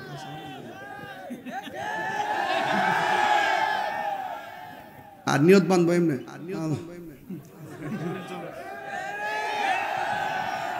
আমার পোলা পান্ডি করি, ছাত্র সেনা পোলা পান্ডি করি, এই আমার এই জলকরিয়ার পোলাপান্ডি কই যুবক ছেলের হাত তোলেন তো দেখি। আমরা কি যুবকরা এক হইতে পারবো? যুবকরা যদি এক হয়ে যায়, ঘুষখোরের ঘুষ খাওয়া বন্ধ হয়ে যাবে, মাদক ব্যবসায়ী বন্ধ হয়ে যাবে, চোরাচালান বন্ধ হয়ে যাবে, দুর্নীতি বন্ধ হয়ে যাবে। শুধুমাত্র তাই নয়, এই সমাজ সুস্থ সমাজ হয়ে যাবে। কথা বলেন ঠিক কিনা? যুবক যদি এক হয়ে যায়, মাদক, ইয়াবা, ফেন্সি, ডেন্ডি, গাঞ্জা 24 ঘন্টার ভিতরে মাটির নিচে ঢুকাই দিতে পারবো ইনশাআল্লাহ। ডন ভাই ঠিক আছে না? লাইনের বাইরে কথা বলছি ভাই, আপনারা কোয়েন কিন্তু হারামের মধ্যে কোনো আরাম কই যান? আচ্ছা এটা পরে আচ্ছা, আর 10 মিনিট সময় দিবেন না আমারে? আর একটু দিবেন আমারে? না, আপনারা কষ্ট পাইলে তো আমি কষ্ট পাই, বুঝেন না? আমি আপনাদের কারণে, আপনারা যদি কষ্ট পান তাইলে আমি মুসাফির মানুষ, মেহমান হয়ে তো কারো কষ্ট দেওয়া ঠিক না। তাইলে ঘুষ কি চলবে না বন্ধ হবে? আমরা দেশের আমার মতো কিছু মৌলবী আছে, যারা দেখবেন তালাকের ফতোয়া আছে না, টাকা খায়া ঘুরাইয়া দেয়। আসেনি কয়ো বাবান? টাকা খায়া মাসালা ঘুরায়, ফতোয়া ঘুরায়, ডলার খায়া কালার পাল্টায়। আমরা ডলার খায়া কালার পাল্টাই না। তাহিরি আগে যেমন এখন তেমন। অনেকে অনেক কিছু মনে করতে পারে, এবার তারা ধরবো রে, এবার তারা খাইব রে। ধরতাছিস তো, সবই করতেছে, কিন্তু containment confidence still in my heart. অলওয়েজলি আমি সত্য কথা বলার চেষ্টা করি, আমি হক কথা বলার চেষ্টা করি, দিনকে দিন বলি, রাতকে রাত বলি। মসজিদের ভিতরে ইমাম সাহেবের বেতন দেন 4000 টাকা, দমক মারে 20,000 টাকা। আপনার এলাকা ঠিক আছে ইনশাআল্লাহ? ইমাম সাহেবরে বেতন দেয় 4000 টাকা, দমক মারে 20,000 টাকার। এগুলা চলবে না। ইমামকে সম্মান করবেন, এই জন্য ইমাম হলো সমাজের সবচাইতে বড় নেতা, তাকে সম্মান করতে হবে ভাই। আমি শুধু বলি একটা দায়িত্ব বিহাজাল ইমাম, একটা দায়িত্ব বিহাজাল, আর সে নিতেছে আনা ইমামুল ইমান হাজারা ওয়া মাইয়াহদিরুন। যারা হাজির আছে, যারা হাজির হবে, সবার দায়িত্ব আমি নিলাম। আর আপনি চুপচাপ দাঁড়ায় থাকেন, আর সে সব তাসবিহ সূরা পড়তেছে, কেরাত পড়তেছে, আপনার দায়িত্বটা সে নিল, আর সেই মানুষটার যদি অবহেলা করেন তাহলে চলবো? এই যে তাহিরুজের আনতে যাই রংপুরের মানুষ যে ভালোবাসা দেখাইছেন, এটার নামই ভালোবাসা। এইভাবেই ভালোবাসা, এই ভালোবাসা দিয়েই দেশটাকে, আরে কাগজের অভাব নাই, শান চলবে না ইনশাআল্লাহ। এখানে লেখছে হুজুর 2টা শান গিয়ে শোনাবেন। আরে সর্বনাশী হুজুর, আপনার মাহফিলের একটা সিরিয়াল নিতে চাই হুজুর, আপনার কণ্ঠে আজান শুনতে চাই। এগুলা কি? আপনি এত আশেক, মারহাবাগন। তবে কথা একটাই, দেখতেছি তো, জানতে লাগতেছি তো, ঠিক আছে নি? খুশি তো শুনি বাজান। টোটাল মাঠের মধ্যে আপনারা কারা কারা মাহফিলে দান করছেন? হাত তোলেন তাজকা। অনেক লোকে তো দিচ্ছে, মাশাআল্লাহ, হাত নামান। যারা দেন নাই না, হাত তুলতে হবে না, আবারও ব্যাগ নিয়ে আসবে, আবার দিবেন। যত দিবেন তত লাভ। এখন যে ওয়াজ করছিলাম ডন ভাই, এই আশরাফি ভাই, ওয়াজ করলাম একটু আগে যে 7 প্রকারের মানুষকে আল্লাহ পাক আরশের নিচে ছায়া দিবে। এর মধ্যে 1 নম্বর হলো ন্যায় বিচারক, আর 2 নম্বর হলো দানশীল ব্যক্তি। তা আপনি কি লসিছে নাকি? যত দান করবেন তত বাড়বে, যত দান করবেন তত বাড়বে। as-sakhiyu হাবিবুল্লাহ, দানশীল ব্যক্তি হলো আল্লাহর বন্ধু। তবে আবার সুদের টেহার থেকে দান করেন না, দান করবেন একবারে ঘাম ঝরানোর টাকা দিয়া। যেই ব্যক্তি হারাম টাকা থেকে দান করে সওয়াবের আশা করবে, তার ডাবল গুনাহ হবে। ঠিক আছে তো? ডাবল গুনাহ আমরা করতে চাই না, আমরা ঘাম ঝরানোর টাকা দিয়া। এই যুবক পোলাপান, বিদেশ যাইতে চান কে কে? যাইবেন নাকি? লাইন ধরাই দেবো কথা কেন? ওই 4-5টা হাত তুলছে। বিদেশ যদি যান, জীবনে কোনোদিন সুদে টাকা লাগাই যাবেন না। মন থাকবো? কেন যাবেন না জানেন? এই জন্য যাবেন না কারণ আপনি যে হারাম দিয়ে শুরু কইরা রিজিকের আশায় যান বিদেশ, দেখবেন আপনার রিজিকে বরকত হবে না। কারণ হারামের মধ্যে কোনো আরাম আর আমার যুবক বললাম যেগুলো বিয়ে করছেন না এগুলো হাত তোলেন। করছেন না তো? আচ্ছা হাত না মারা। আপনাদেরকে একটা কথা বইলা দেওয়া যায়, জীবনে কোনোদিন যৌতুক নিয়ে বিয়া করেন না। এই ফুলাফান্ডি কই? ঠিক আছে তো ইনশাল্লাহ? যৌতুক নিয়ে বিয়া করা যাবে, এই ভিক্ষাবৃত্তি করা যাবে, প্রয়োজনে আল্লাহরে বলবো আল্লাহ যৌতুক তো নিতাম না, এমন টাকার মালিক বানাওছে না আমি টাকা দিয়ে সাজাইয়া তার আনতাম পারি। কথা কোন ঠিক না বেঠে? কারণ এই যেই লোকটার আপনি চাপ দিবেন যৌতুকের টাকার জন্য, এই লোকটা কিন্তু আপনার স্ত্রী। আর যেই স্ত্রী বাবাকে আপনি চাপ দিয়ে যৌতুকের টাকা দিয়ে করতেছেন, সেই বাবাটা কিন্তু আপনার শ্বশুর। এটা মনে রাখবেন। আপনার স্ত্রী যদি, আপনার শ্বশুরকে আপনি যদি কষ্ট দেন, আপনার স্ত্রীটা কষ্ট পাবে। কথা কোন ঠিক না বেঠে? এই জন্য স্ত্রীর উচিত তার শ্বশুর শাশুড়ির সাথে ভালো ব্যবহার করা, স্বামীরও উচিত স্ত্রীর বাবা মায়ের প্রতি শ্রদ্ধাবোধ রাখা। কথা বলেন ঠিক কিনা? তাইলে আমি বলছিলাম হাশরের মাঠে 7 প্রকারের মানুষের মাথায় আরশে আজিমের ছায়া থাকবে।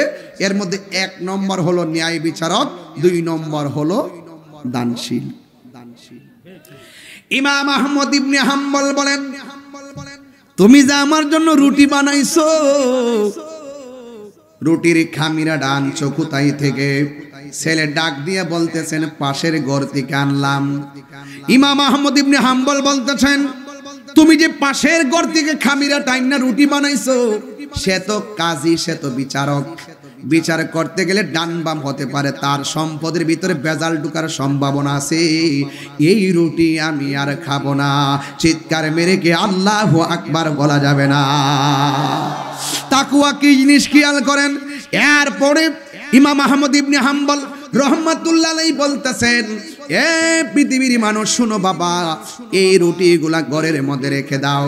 ভিক্ষুক যদি ঘরের মধ্যে আসে, ভিক্ষুকের কাছে রুটিগুলা পৌঁছাইয়া দিবা।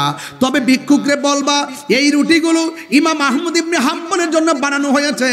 একজন কাজীর ঘর থেকে খামির আনার কারণে ইমাম আহমদ ইবনে হাম্বল এই রুটিগুলা খায় নাই। এটা শোনার পরে যদি কোনো ভিক্ষুকে খায়া ফেলে, তাইলে তারে খাওয়ায়া ফেলো। যদি না খায় তাইলে আমাকে জানাইও। এই কথা বলার পরে আহমদ ইবনে হাম্বল এই কথা বলার পর ওই ঘরের মধ্যে রুটিগুলা রেখে দিয়েছেন। 1 মাস হয়ে গিয়েছে, এই বাড়ির মধ্যে কোনো ভিক্ষুকের আগমন ঘটে নাই। 1 মাস পরে ইমাম আহমদ ইবনে হাম্বল বলতেছেন, এই রুটিগুলো কি করেছো? এই রুটিগুলো কি করেছো? এই রুটিগুলো খাওয়ার জন্য তো কোনো ধরনের ভিক্ষুক বাড়িতে আসে নাই, এই জন্য আমি কোনো ভিক্ষুকের রুটিগুলা দিতে পারি নাই। 1 মাস পর্যন্ত রুটিগুলা ঘরের মধ্যে পচে গেছে। পচে যাওয়ার পরে কি করেছি? এই রুটিগুলা ভিক্ষুকরে না পাইয়া নদীর মধ্যে ফেলে দিয়েছি। এবার নদীর মধ্যে মাছে যেন খেয়ে ফেলে, আমি নদীর মধ্যে ফেলে দিয়েছি। এই কথা নদীর মধ্যে ফেলে দেওয়ার পর 1 মাস পরে যখন আহমদ ইবনে হাম্বল শুনলেন ওই রুটিগুলো নদীর মধ্যে ফেলে দিয়েছেন, সেই দিন থেকে আহমদ ইবনে হাম্বল আর নদীর মাছ খাই নাই। যে এই রুটিগুলা না জানে কোন মাছে খেয়েছে, না জানে কোন মাছে খেয়েছে। এর মানে হলো মাছ খাওয়া হারাম না। উনার তাকওয়াটা, আল্লাহর ভয় এমন ছিল। ইমাম আহমদ ইবনে হাম্বল বলতেছেন যে হারাম খাইয়া যার শরীরে রক্ত তৈয়ার হয়, এই হাতের দোয়া আমার আল্লাহ কোনদিন কবুল করবে না। জোরে জোরে কি আল্লাহু আকবার বলা যাবে না? এই জন্য হারাম খাওয়া যাবে না। এই জন্য আমার রাসূল, আপনার রাসূল বলে দিয়েছেন, খবরদার খবরদার, হাশরের ময়দানে 3 প্রকারের মানুষ যাদেরকে আমার আল্লাহ আরশের নিচে ছায়া দিবে। 1 নম্বর হলো যারা নামাজের জন্য পাগল। আমার দেশের মধ্যে কিছু মুরব্বি দেখবেন চেহারাটা কালো, কালো চেহারা দেখলে কোনোদিন নিন্দা করবেন না। মোটা মানুষ দেখলে কোনোদিন নিন্দা করবেন না। চিকন মানুষ দেখলে কোনোদিন তিরস্কার করবেন না। বাটি মানুষ দেখলে কোনোদিন তারে অবহেলা করবেন না। আর বোবা মানুষ দেখলে কোনোদিন তারে অবহেলা করবেন না। আপনি যারা অবহেলা করতেছেন, তার চেহারাটা আমার আল্লাহ নিজের হাত দিয়া বানাইছে। আর বড় করে বলেন না সুবহানাল্লাহ। খালাকতু বিয়াদাইয়া, আল্লাহ বলেন আমি আল্লাহ বান্দার চেহারাটাকে নিজের হাত দিয়ে বানাইছি। আমার এলাকার মধ্যে রংপুরে জলকরি এলাকায় দেখবেন কিছু কিছু মুরব্বী বয়স্ক মানুষ ক্ষেতের মধ্যে ধান কাটে অথবা গরুর জন্য ঘাস কাটে। হঠাৎ করে আসরের নামাজের আজান হয়ে গেছে। আসরের আজান যখন হয়ে গেল, কোমরের মধ্যে গামছা ছিল, গামছাটা খুলে ক্ষেতের আইলের মধ্যে বিছাইয়া দিল। ঘরের মধ্যে পানি আছে, ওই খালের পানি দিয়ে সে কোনো রকম ভাবে উজু করলো। আসরের নামাজ নামাজটা আইলের মধ্যে পড়ে গেছে। নামাজটা পড়ার পর এই মানুষটা বিলের মধ্যে থাকতে থাকতে, ঘাটের মধ্যে থাকতে থাকতে তার চেহারাটা কালো হয়ে গেছে। কিন্তু লোকটা যখন মারা যায় ওই লোকটার চেহারাটা নূরে ঝলঝল ঝলঝল করে।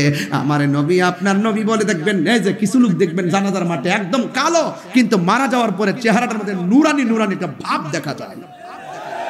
কথা বলেন না ঠিক না?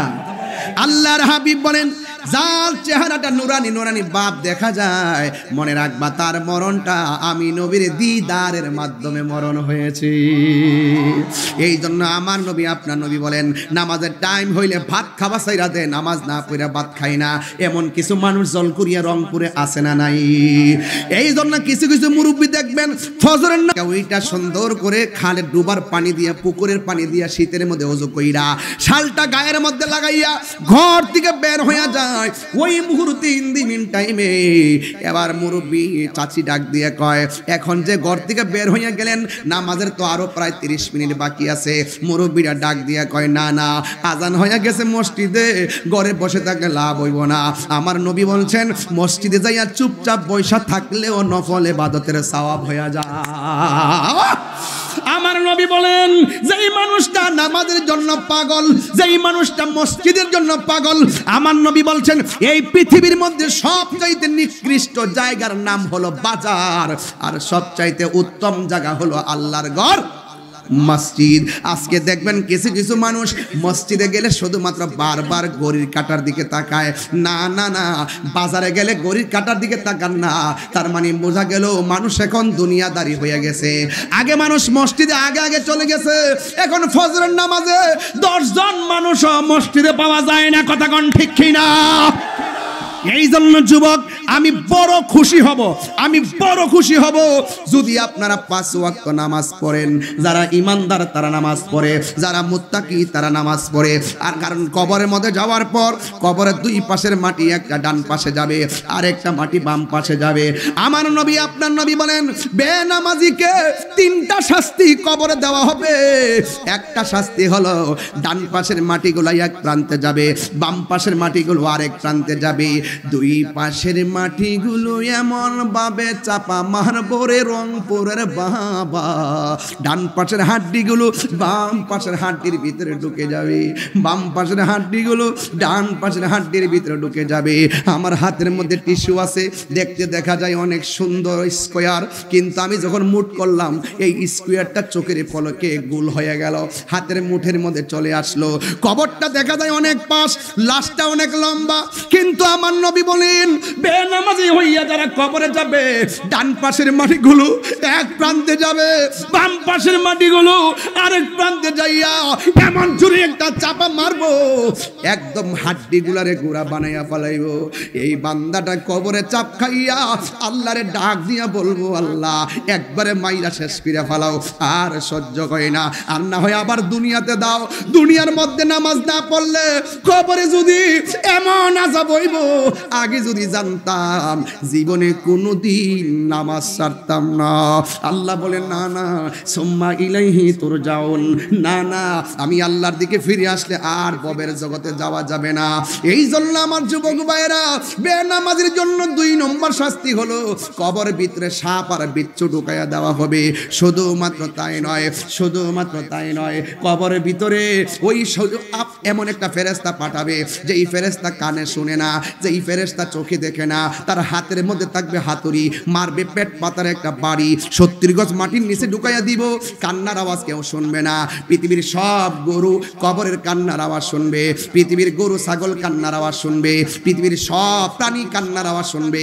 এই জলকুরিয়ায় গুরুস্থান আছে না নাই?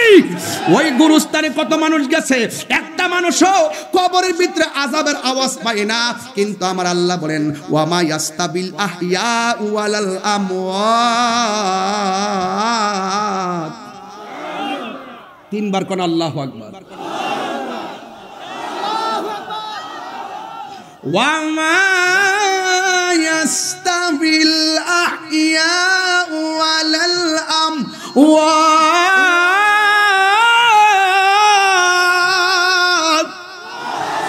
যারা জিন্দা যারা মুর্দা এরা কি এক হতে পারে?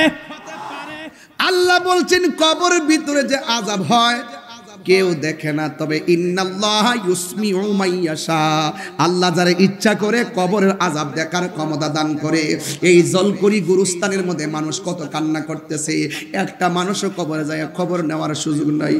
জলকরির গুরুস্থানে রংপুরের কতগুলা গুরুস্থানে মানুষের কবরে আগুন ধরে রয়েছে, একটা মানুষ নিবাইবার কোনো ব্যবস্থা নাই। বিদেশ বিরাজ্যের খবর চাইলে সেকেন্ডে নেওয়া যায়, হোয়াটসঅ্যাপে নেওয়া যায়, ভাইবার, ইনস্টাগ্রাম, ফেসবুকে নেওয়া যায়, মোবাইলে কল করে নেওয়া যায়। অথচ তোমার ঘরে, আমার ঘরের পাশে আমার বাপটা 5 বছর ধরে 3টা কাপড় পরে পড়ে আছে, আমার মাটা 5টা কাপড় পরে পড়ে আছে, আমার ভাইটা পড়ে আছে, সুখী কিনা দুঃখে আছে কেউ বলতে পারি না রে বাবা। আপনি দুনিয়াতে আছেন, দেখবেন বন্ধুর সংখ্যা অভাব নাই। পৃথিবীর মানুষ সব কিছুর ভাগ নিবে, কিন্তু মরণের কষ্টের ভাগ নেওয়ার কোনো সুযোগ নাই। পৃথিবীর মানুষ সব ভাগ নিবে। আপনি আজকে মইরা দেখেন, আগামীকাল দেখবেন ভাইয়ে ভাইয়ে দগড়া লেগে গেছে, সম্পদ বন্টন নিয়ে কামড়া কামড়ি লেগে গেছে। এই জন্য পৃথিবীর মানুষ বড় স্বার্থপর। আরে আমি যদি আজকে আমি তাহিরি এখানে আসবো, আসার আগে কতগুলো হাজার হাজার মানুষ, কিন্তু আমি যেদিন মরে যাব আপনারা বলবেন এত দূরে যাবো কেমনে, ফেসবুকে লিখবেন শুধু ইন্না লিল্লাহি ওয়া ইন্না ইলাইহি রাজিউন, এইভাবে বলে বলে একটু উইশ করবেন, একটু স্মরণ করবেন, কিন্তু আমার বাড়িতে যাবেন না। এই পৃথিবীর মানুষ বড় স্বার্থপর। আমি এখান থেকে চলে যাওয়ার পর না জানি কোন মানুষটার জন্য এই আজকের মাহফিলটা শেষ মাহফিল হয়ে যায়, আমি এই খবরটাও পাবো না, পাইলেও আসার মতন আমার সময় হবে না। তার মানে বোঝা গেল এই মানুষ, পৃথিবীর সব মানুষগুলা স্বার্থপর, একদিন 2 দিন 3 দিনের মাথায় ভুলে যাবে। এই পৃথিবীর মানুষ সব, আপনি যদি মারা যান দেখবেন আপনার সম্পদের ভাগ নেওয়ার জন্য পোলাপান কামড়া কামড়ি শুরু করবে, কিন্তু কবরে সুখী কিনা দুঃখে আছেন এই খবরটা নেওয়ার মতন কোনো সুযোগ নাই। আজকে জলকরির মধ্যে মা পড়ে আছে। এ যুবক, আমি তাহিরিকে যদি কেন বলছিলাম দান করার কথা, কেন বলছি জানেন? বারবারে কেন বলছি? একটা কারণে বলছি, আজকের আপনার দানের কারণে আপনার দাদার কবরটা জান্নাত হয়ে যেতে পারে, আপনার নানার কবরটা জান্নাত হয়ে যেতে পারে, আপনার বাবার কবরটা জান্নাত হয়ে যেতে পারে। আর আপনি সাধারণত 100 টাকা 500 টাকা পকেট থেকে বের করতে এত চিন্তা করলেন। আপনাকে বারবার বললাম, আপনি এত চিন্তা করতেছেন কেন ভাই? এই দানটা তো হাসর মাঠে কথা বলবে, এমনও সময় হবে 1 টাকা দান উহুদ পাহাড়ের মতন উঁচা হয়ে যাবে, নেকি হয়ে আপনার পাশে দাঁড়ায় যাবে। জোরে বলেন না সুবহানাল্লাহ। তাহলে আপনারা বলেন তো, রহমত দেওয়ার মালিক কে? আরো জোরে বলেন, রহমত দেওয়ার মালিক কে? আল্লাহ। এতে কোনো সন্দেহ আছে ভাই? কোনো সন্দেহ নাই। এই জন্য আমার রাসূল বলতেছেন যে খবরদার, হাসরের মাঠে মসজিদের প্রতি যার মনটা নরম। আজকে অনেকগুলো পোলাপান আসছে, আমি যদি জিজ্ঞাসা করি ভাই রে আজকের জোহরটা কি হয়েছে, ভাই আমি জোহর পড়ছি কই আজকে গাড়ির ভিতরে, আমি বাইরে বলছি ভাই জানি, আমি যাওয়ার পরই মানুষ ভেট দিবে, গড়ও পারবো না আমাকে একটু দিকটা মিলিয়ে দেন, আমি যেন গাড়িটার ভিতরে নামাজ পড়তে পারি। ভাই গাড়ি চালাইছেন, আমি পাশে বইসা গাড়িতে নামাজটা পড়ছি কেন জানেন? আমি জানি যে এলাকাটা অপরিচিত, এমনও তো হতে পারে আজরাইলে আমার দাওয়ায় আনতে আনতে হেলিকপ্টারে উড়ানোর কথা, উড়াইছে বিমানে, উড়াই আবার ইয়েতে উঠাইছে, আবার ইয়েতে সৈয়দপুর থেকে উড়াইছে গাড়ির ভিতরে। এমনও তো হতে পারে আজরাইলে ধাউ দিয়ে আইন না আমাকে রংপুরে আইন না খালের তলাতে গাড়ি অ্যাক্সিডেন্ট করায় মারায় আর শেষ নিঃশ্বাস ত্যাগ করায় তো পারে। আপনি কি মনে নিঃশ্বাসের কোনো বিশ্বাস আছে? তাহলে এই জন্য সবসময় পবিত্র থাকবেন, সবসময় উজু অবস্থায় থাকবেন, সবসময় নামাজ পড়া থাকবেন। কেন? আপনি ঘুমাইছেন, নামাজটা পড়া ঘুমাবেন। আমার মরণটা যেন একটা ওয়াক্ত নামাজ যেন আমার কাজা না হয়। যেই পেশাব বলবে নামাজ লাগবে না, এটা পীর না। যেই পেশাব বলবে মা বাবার খেদমত লাগবে না, এটা পেশাব না, এটা অভিশাপ।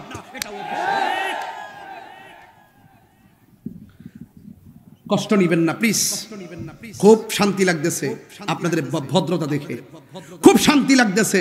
এখন বলেন তো সবচাইতে উত্তম জায়গা কি, বাজার না মসজিদ? আরো বড় করে জোরে বলেন। তাহলে মসজিদে গেলে কি তিক্ততা হবেন? জুম্মার নামাজে নিয়ত বান্দার আগ পর্যন্ত বাহিরে মোবাইল টিপেন, কে রে? অথচ মসজিদে যাওয়ার পরে আপনি 2 রাকাত নামাজ পড়বেন তাহিয়াতুল ওযু, এরপর আপনি কাবলাতুল জুম্মা পড়বেন, নামাজগুলো ধারাবাহিকভাবে পড়বেন, পড়া শেষ করে জুম্মার ফরজ পড়া দৌড় মারেন। আপনি জানেন যে বাদাল জুম্মা আছে, আপনি সুন্নাতুল মুআক্কাদ আদায় করেন না, এটা তো আপনি গুনাহগার হবেন। তো আপনারা পড়েন না, আপনারা তো পড়েন না। এগুলো শুধু জানার নাম ঈমান না, মানার নাম ঈমান। আল্লাহ মানা নবী মানা নয়, নবী মানলে আল্লাহ মানা হয়। বুঝেন কিছু? ওয়াজ বুঝছেন কিছু? বুঝেন নাই তো। আল্লাহ যে একজন আছে হিন্দু জানে, আল্লাহ যে একজন আছে বুদ্ধ জানে, আল্লাহ যে একজন আছে খ্রিস্টান জানে, কিন্তু নবীরে মানে না। না মানার কারণে কি? এই জানার কোনো দাম আল্লাহ বলছে আকিমুস সালাহ, 82 জায়গায় বলছে নামাজ কায়েম করো। কয় জায়গায়? 82 জায়গায় বলছে নামাজ কায়েম করো। এখন নামাজটা কেমনে নিয়ত বানতেই বা আল্লাহ কি কোরআনে লিখে দিছে? কিভাবে রুকু দিতেইব কোরআনে লিখে দিছে? না। রাসূল হলো আল্লাহ দেখার আয়না, রাসূল হলো আল্লাহ দেখার আয়না। রাসূল বলেন সল্লু কামা রাআইতুমুনি উসাল্লি, তোমরা এমন ভাবে নামাজ পড়ো যেভাবে আমি নবী নামাজ পড়ি। তো আজ বুঝছেন তো ইনশাআল্লাহ? তাহলে এই নামাজ আমরা চাই কি চাই না? একটু কারা কারা চান একটু হাত তোলেন তো দেখি। আপনারা যে আজান দেওয়ার দাবি করছেন, আজান দেওয়ার দাবি যে করছেন, আমি নামাজি না বানায় আজান দিব, ভাগলে পাইছে আমারে? আগে নামাজি বানাইতে হবে। হাত নামান, হাত নামান। জীবনে বহুত টাকা কালেকশন করছি, কিন্তু আজকে 2টা নামাজি কালেকশন করবো, যেন আমি মরে গেলে ওই 2টা ছেলে যাতে রংপুর থাকে। বিসমিল্লাহ। একজন লোক কোন হুজুর আজকে থেকে, আজকে আপনারা প্রথম দেখছি আসছেন, নামাজের কথা বলছেন, আপনি মুসাফির। আজকে নামাজ পড়ার জন্য ওয়াদা করলাম, আমি এতদিন পড়তাম না নিয়মিত, আজকে থেকে ওয়াদা করলাম নামাজ পড়বো 5 ওয়াক্ত। একটা ছেলে হাত তুলেন না, সবাই তুলবেন না। পাইকারি ব্যবসা আমি করি না। জীবনে অনেক মাহফিলে গিয়া বলছি কে কে নামাজ পড়বেন, সবাই হাত তুলছে, সকালে কেউ নাই। এইরকম ফাও ব্যবসা আমি করি না। কথা কোন ঠিক না বেঠি? যে যাই বলে না, হাসেন আর যাই করেন, কথা কিন্তু সঠিক কথা। কারণ দুনিয়াতে সবচাইতে বড় নিকৃষ্ট মানুষ কারা জানেন? সবচাইতে নিকৃষ্ট মানুষ হলো মুনাফিক। এই সমাজে দেখবেন সবচেয়ে বড় ঝগড়া হয় মুনাফিকদের কারণে। আপনার সামনে আপনার কথা, পিছনে গিয়ে আবার বদনাম করে, আছে না নাই বলেন? আর রাসূল বলছেন যে চুগলখুর আছে না, চুগলখুর, চুগলখুর চিনেন না? চিনেন না? চুগলখুর চিনেন না? যারা প্রস্রাব করে পানি নেয় না, ওদের কবরে আযাব হবে বেশি। যারা চুগলখুরি করে তাদের কবরে আযাব হবে বেশি। চুগলখুর হলো এই গ্রামের নাম হলো জলকরিয়া, নাকি জলকরিয়া? আচ্ছা, জলকরিয়া, জলকরিয়া। এই জলকরিয়াতে মনে করেন যে একটা মেয়ে আছে, মেয়েটারে দেখতে আসছে পাশের আর একটা গ্রামের নাম কোনটা? শ্রীরামপুর। শ্রীরাম, আচ্ছা শ্রীরামপুর আবার কেউ মাইন্ড করেন না, ঠিক আছে? আপনার নাম দিকে লইছে, আবার বললেন না আপনার নামটা লইলাম গেলে। আচ্ছা ধরেন না, হেডা হইল মাইক, এটা হইল পুস্টার। তো এই জলকরিয়াতে ওই শ্রীরামপুরের একটা ছেলের জন্য বিয়ের প্রস্তাব নিয়ে আইছে এই মেয়েটার জন্য। স্বাভাবিক যদি মেয়ে দেখতে আসে, পাশের ঘরের মানুষকে জিজ্ঞাসা না বাজান যে কি গো আপনার তো এলাকার মেয়েটার নিয়ে চলেন, এই মেয়েটার বাপ মা কেমন, বংশটা কেমন, মেয়েটা দেখতে কেমন, একটা পরামর্শ করে না? করার পরে পাশের ঘরের মানুষটা ওই লোকটারে বলতেছে যে যে মেয়েটা অনেক ভালো, মেয়েটা পর্দা করে, মেয়েটা 5 ওয়াক্ত নামাজ পড়ে, মেয়েটা রোজা রাখে, মেয়েটা উচ্চ সুরে কথা কয় না, মেয়েটা জীবনে কোনোদিন কাহার সঙ্গে ঝগড়া করতে দেখি নাই, তবে সারা রাত দেখি মোবাইলে কার সাথে কথা কয়। দেখ কথার কিন্তু মারাত্মক। মানে এই চুগলখুর হইলো তার 99 ভাগ ঠিক থাকবে, তার ধরার রাস্তা নাই। মানে 99 ভাগ ওকে, একটা ভাগ এমন বাস ঢুকাইব বিয়ার কফল নাই। এই হইলো চুগলখুর। দেখবেন আপনার মেয়ে গোল্ডেন প্লাস পাইছে, স্কুলের সবাই তারে পুরস্কার দিতেছে, আর ঘরের সাথে ঘরের মানুষটাকে পাস করছে, নকল করে না পাস করছে। এগুলো চুগলখুর, এগুলো কিন্তু ভয়ঙ্কর, আপনি চিনতে পারবেন না। এই জন্য রাসূল বলছেন কাফের চাইতে মুনাফিক আরো ভয়ঙ্কর। এই মুনাফিক এই জলকরিয়াতে নাই। আজকে থেকে বন্ধ করেন, আজকে থেকে বন্ধ। আমরা মুনাফিকি করব, মুনাফিকি করব। কারা কারা সত্য কথা বলবেন একটু হাত তোলেন তো দেখি ইনশাআল্লাহ। একটা স্লোগান দেন, স্লোগান দেন ইনশাআল্লাহ। নারে তাকবীর, নারে রিসালাত, আহলে সুন্নাত ওয়াল জামাত, নারে রিসালাত। খুশি না বেজার?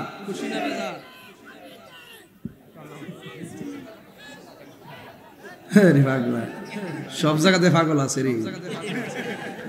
তুমি কে আমি কে, সুন্নি সুন্নি, সুন্নিয়তের ঘাটি। মারহাবা কর। একটা কথা কইয়া দেয়া যায়, আজকে একটা জিনিস সমাধান করে দেয়া যায়, এটা দরকার আছে। এই জলকরিয়ার মানুষ কে রে স্লোগান দিছে? বাবারে জন মানুষ দি একটা ভোট দিবেন না আমারে, কথা কোনা মার্কে কি আমি কথাটা কই হইলেন এরপর করতাম কি আশ্চর্য না রে। একটা ভোট দিবেন না আমারে, কথাটা বলতাম নি। আচ্ছা আমি যে এতক্ষণ ওয়াজ করছি সত্যিকার কেন আপনার কারো কষ্ট দিয়ে কথা বলছি এবং এত যে আমাদের ঠেলা ঠেলি আছে আমার কোনো ধাক্কাধাক্কির ওয়াজ করছি আমি বলছি ওইলে আমার বুঝাইয়া নেন নাইলে আপনি বুঝাইয়েন একটা সমাধান রংপুর কইরা দেওয়া যায় মানবেন নি এই পোস্টার দেখেন লেখা আছে নারায়ে তাকবীর আল্লাহু আকবার নারে রিসালাত কিন্তু নাই এটা দিবেন ডন বাইরে দাওয়াত করছি ফোন দিয়া কেমনে যে আপনি প্রধান অতিথি এখন সবার নাম আছে ডন বাইর আয়া দিয়ে পোস্টারে ডন বাইয়ের নাম নাই বাইরের মনে কষ্ট পাইবনি আচ্ছা আমার দাওয়াত করছেন সবই ঠিক আছে আয়া দেখলাম যে পোস্টারে আমার নাম নাই কষ্ট পাবনি তো যেই বক্তা যেই নবী আর আল্লাহর ওয়াজ করতে আসবে এই নবীর স্লোগানটা যদি না দেন আল্লাহর নামের ফাঁসে এটা কি হক আদায় হইব লা ইলাহা কথা কোনা লা ইলাহা এটা হইল ওয়াহদানিয়াতের স্লোগান আর মুহাম্মাদুর রাসূলুল্লাহ এটা হইল রিসালাতের স্লোগান তাওহীদ এবং রিসালাত এই দুইটা স্লোগান দিতে হবে কারণ আল্লাহর বিরুদ্ধে কথা বললে যেমন করে আমরা সহ্য করব না ঠিক নবীর বিরুদ্ধে কথা বললে আমরা সহ্য করব না কথা বলেন ঠিক কিনা কারণ এই স্লোগানটা যদি আমরা দেই তাহলে কি হবে যারা যেই সমস্ত নাস্তিকরা আমার নবীর বিরুদ্ধে কথা বলতে চেষ্টা করে তাদের ব্যাপারে তারা সতর্ক হয়ে যাবে যে না আমরা সকলে ধর্মের মধ্যে বিভাজন নাই এই যে আল্লাহর স্লোগান লা ইলাহা ইল্লাল্লাহ মুহাম্মাদুর রাসূলুল্লাহ দুইটা স্লোগান দিবেন নারায়ে তাকবীর আল্লাহু আকবার নারে রিসালাত ইয়া রাসূলুল্লাহ দিবেন এটা হলো আমাদের হক আদায় হবে কথা বলেন ঠিক না বেঠিক এটা কি আপনারা রাগ করছেন আমি ওই দিন পাবনায় মাহফিল করতে গেছি দিনের বেলা দেখছেন নি ফেসবুকে পাবনায় মাহফিল করতে গেছি যাইয়া দেখি নারে তাকবীরও নাই আল্লাহু আকবার নাই নারে রিসালাতও নাই ইয়া রাসূলুল্লাহ নাই দেখেন কোন জায়গাটা ঢুকছে হ্যাঁ নয়তো কেউ কইছে কইরে এটা নিয়ে যেহেতু ধাক্কা ধাক্কি তাহলে কোনোটাই দিস না এগুলা করবেন না কারণ আল্লাহ এবং নবী নিয়ে যদি আমরা মুসলমান হইয়া একটা প্ল্যাটফর্মে না আসতে পারি আমাদের মধ্যে দুর্ভাগ্য আর কিছু হতে পারে না কথা ঠিক কিনা আমি বলছি এই সমস্ত বিষয়গুলো সবগুলো ম্যানেজ করে আমরা উলামায়ে কেরাম যদি একজন আরেকজনের সঙ্গে যদি সদ্ভাব তৈরি করতে পারতাম আপনি যদি নারী সালাত দেখতে পছন্দ না করেন আজকে যাওয়ার সময় রংপুর আমরা যদি একটা রুমে বসে ধরেন না আমাদের আশরাফি বাইরানে বসে বা ডন বাইরানে বসে বসে যদি আমি আপনার বলি যে ভাই এই নামটা দিবেন আপনি যদি বলেন যে দেওয়া যাবে না কেন দেওয়া যাবে না ব্যাখ্যা করেন আমি বলবো কেন দেওয়া যাবে দেওয়া যেতে পারে দিলে অসুবিধা নাই আমি ব্যাখ্যা করব যদি আমরা আলেমরা হুজুররা যদি একজন আরেকজনের সঙ্গে যদি এরকম ভাবে যদি আকীদার সমন্বয় করতে পারি আমি নিশ্চিত বলতে পারি এই উলামায়ে কেরাম রাজপথ থেকে মসনদে যাবে অন্তত পক্ষে কিছু অংশগ্রহণ থাকবে কারণ আমরা চাই এই দেশটা সবার অংশভাবে বক্তব্য দিয়েছেন আমার বক্তব্যটা ভালো লাগছে যে সবার অংশগ্রহণে সবার মতামতের ভিত্তিতে এই দেশটা সবার কথা বলেন ঠিক না বেঠিক এই দেশটা কি সবার কিন্তু সবার আগে আমার ইসলাম আমার দ্বীন আমার ধর্ম আমার কোরআন আমার নবী আমার আল্লাহ কালাম আমাদেরকে মরতে হবে আপনি একটা বড় এমপি মহোদয়ের জন্য যেই কবর একটা রাস্তা রিকশাওয়ালার সেই কবর আপনি একটা মন্ত্রী মহোদয়ের জন্য যেই কাফনের কাপড় একটা রাস্তার মুসির জন্য সেই কাফনের কাপড় আপনার কাপড় যতটা এমপি সাহেবের কাপড় ততটা তাহিরি সাহেবের কাপড় ততটা আপনার কাপড় রং যেটা আমার কাপড় রং সেটা আপনার ঘর যেটা মাটি আমার ঘর সেটা মাটি আপনার কবরে তিনটা প্রশ্ন আমার কবরে তিনটা প্রশ্ন আপনি হাসরের মাঠে উলঙ্গ অবস্থায় উঠবেন আমরাও উঠবো মিজানের পাল্লা টান দেওয়া হবে জাহান্নামের উপরে পুলসিরাত কায়েম হবে এরপরে জান্নাত জাহান্নামের প্রশ্ন ওই প্রশ্ন আসার আগে দুনিয়া থেকে আমরা সিলেবাস নিয়ে যেতে চাই আর ধাক্কা দেখি সুযোগ আছে কিন্তু রংপুর আইসা আপনাদের এলাকায় দেখলাম আমার কোনো অভিযোগ নেই আপনাদের প্রতি একটা অভিযোগ রংপুরবাসীর প্রতি নাই এই মাহফিল হওয়ার পিছনে তারা কোনো ধরনের বাধা বিপত্তি কিংবা কানাঘুষি আমি সব দেখছি মিনিমাম ৫,০০০ শুধু কওমি মাদ্রাসার ছাত্ররা উলামায়ে কেরামরা আসছেন আমি পরিষ্কার ভাষায় বলছি আমরা সকলে মিলেমিশে আকীদার সমাধান করে একটা প্ল্যাটফর্ম তৈরি করে এই ধর্মের বাগানটাকে ঐক্যবদ্ধভাবে সুন্দর করে শান্তির লক্ষ্যে সাজাতে চাই কথা বলেন ঠিক না বেঠিক সবাই কি রাজি আছেন আমার সাথে কারা কারা রাজি আছেন হাত তুলে দেখাবেন নারে তাকবীর আরো বড় করে নারে তাকবীর নারে রিসালাত আলহামদুলিল্লাহ বলেন আমার প্রতি কোনো অভিযোগ আছে তাহলে একটা কথা ভয় করব একজনকে তিনি কে মনে রাজি আছেন তো সবাই আজকে থেকে ওয়াদা ওই যে দুইটা নামাজি চাইছিলাম না আপনারা পড়েন মনে হয় একবার পড়েন না নতুন ওই যে তুমি দাঁড়াও আপনারা পড়েন মাঝে মাঝে পড়েন নিয়মিত পড়েন তোমার নাম কি হ্যাঁ মন্তাজুর রহমান বাড়ি কই জলকরি এই যে জলকরি মাহফিল আজকে দন্ন হয়ে গেছে মারহাবা কোন গেলে যে জলকরিয়াতে ছেলেরা যতদিন বেঁচে থাকবে আপনারাই বলবেন যে কিরে তুই না তাহির হুজুরের সামনে হাজার হাজার লোকের সামনে লক্ষ লোকের সামনে তুই নামাজের ওয়াদা করেছিস নামাজ পড়স না কেন আপনারা বলতে পারবেন না তারা আর তুমিও দেখাই দিবা যে আমি তাহির হুজুরকে খুশি করার জন্য নামাজের ওয়াদা করি নাই, আমি আল্লাহকে খুশি করার জন্য হাজার মানুষের সামনে ওয়াদা করেছি। কথা বলেন ঠিক কিনা? আমি বিশ্বাস করি এই ছেলেটা তার পরিবারটাকে নামাজি বানাতে পারবে, তার পরিবারটা পুরো বাড়ির মানুষটিকে নামাজি বানাতে পারবে, তার বাড়ির মানুষটি পুরো গ্রামটাকে নামাজি বানাতে পারবে। এভাবেই আমরা 1 থেকে 100 গণতে হবে। কথা বলেন ঠিক না বেঠিক? তবে শুরু করতে হবে, আগে উদ্যোগী হতে হবে। কথা বলেন ঠিক কিনা? বসো, আরেকজন দাঁড়াও। তোমার নাম কি? মনে কমিটি না? যাক মাশাআল্লাহ। নাম কি? শরীফুল ইসলাম। তোমার আব্বা আম্মা আছে? তার বাপ মার পেট, তার মায়ের পেটটা আজকে ধন্য। দেখেন 5 ওয়াক্ত নামাজ পড়বে, তার মার সঙ্গে বুঝে নাই, বাবার সঙ্গে বুঝে নাই, ভাইয়ের সঙ্গে বুঝে নাই, বন্ধুদের সঙ্গে বুঝে নাই। তার মানে কি তার মনের ভিতরে আল্লাহর প্রেম সাগর এসে গেছে। কথা কোন ঠিক কিনা? আল্লাহ এই ছেলেটাকে তুমি তো নামটা শরীফার মুমতাজুল শরীফুল আর মুমতাজুল, এই দুইজনের জন্য আমি দোয়া করি আল্লাহ যেন তাদেরকে খানায় কাবার সামনে যায় নামাজ পড়ার তৌফিক দান করেন। আর জোরে কোন আমিন। আল্লাহ আপনি আমাদের সবাইকে মসজিদের মেহমান বানায় দেন। আল্লাহ আমাদের সবার ঘরে ঘরে রহমতের সামিয়ানা বিছায়া দেন। আল্লাহ আমাদের সবার মুর্দা কলবটারে জিন্দা বানায় দেন, সিনাটারে মদিনাওয়ালার আয়না বানায় দেন। আমিন কর। আপনি কষ্ট পাইছেন? আমি দেখছি আসার সময় মা বোনরা অনেকে রাস্তার মধ্যে এত খুশি, এত দোয়া আমারে দিছেন ওরা।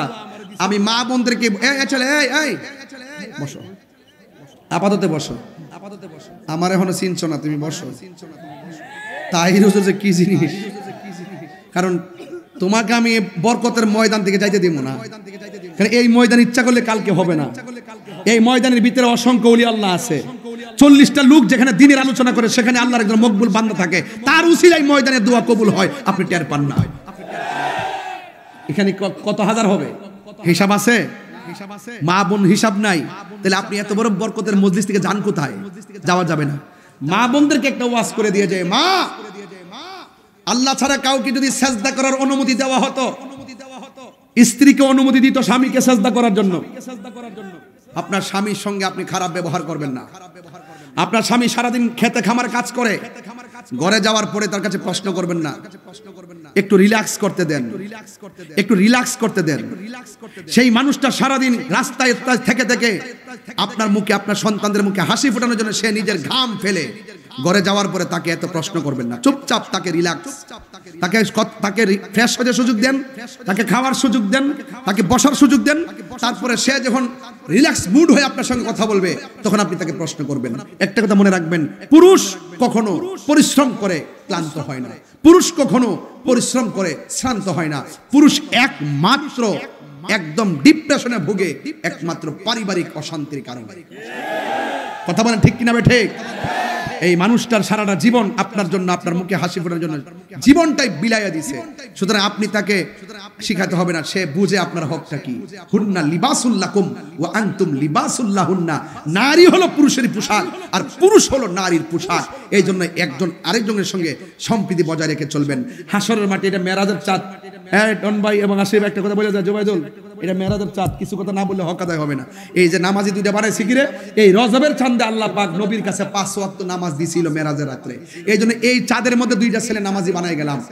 এই রজবের মাসে নবী যখন মেরাজে গেছে, যাইয়া দেখলেন কিছু কিছু মহিলাদের পা গুলো গাছের মধ্যে বেঁধে মাথার চুলগুলো নিচে ঝুলায় রাখা হয়েছে, আবার কিছু কিছু মহিলাদেরকে মাথার চুলগুলো গাছে বেঁধে পা গুলো নিচে ঝুলায় রাখা হয়েছে।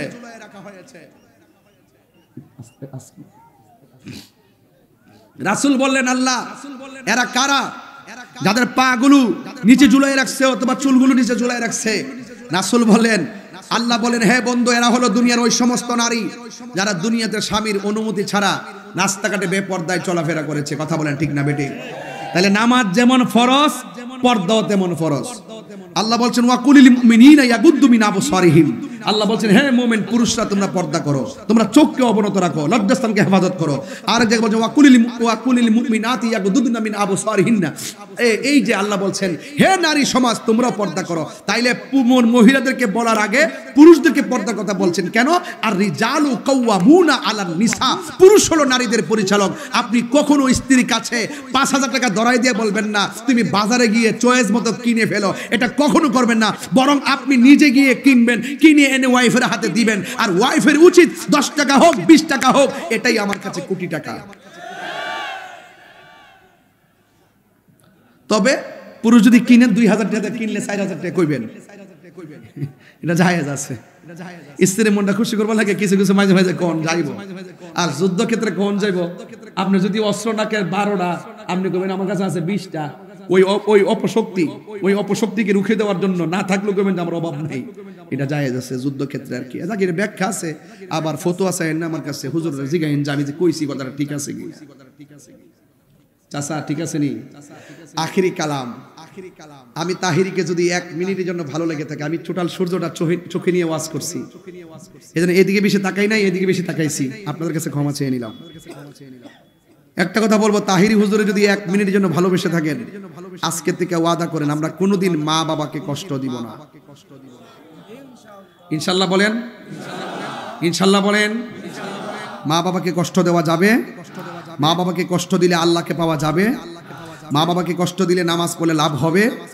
মা বাবাকে কষ্ট দিলে অসন্তুষ্ট হয় একজন, তিনি কে? এই জন্য মা বাবাই আপনার জান্নাত, মা বাবা আপনার জাহান্নাম। মা বাবার সঙ্গে ভালো ব্যবহার করলে জান্নাত পাবেন, মা বাবার সঙ্গে খারাপ ব্যবহার করলে জাহান্নামে যাবেন। আল্লাহ পাক আমাদের সকলকে মা বাবার আশেক হিসাবে কবুল করেন, বলুন আমিন। এই রংপুরের মানুষ সবাই ভালো থাকুন। আজানটা দিতে হবে, আজানটা দিব, আজানের আগে আরেকটা কাজ করব। আচ্ছা, আজানটা শুনবেন, শানও শুনবেন।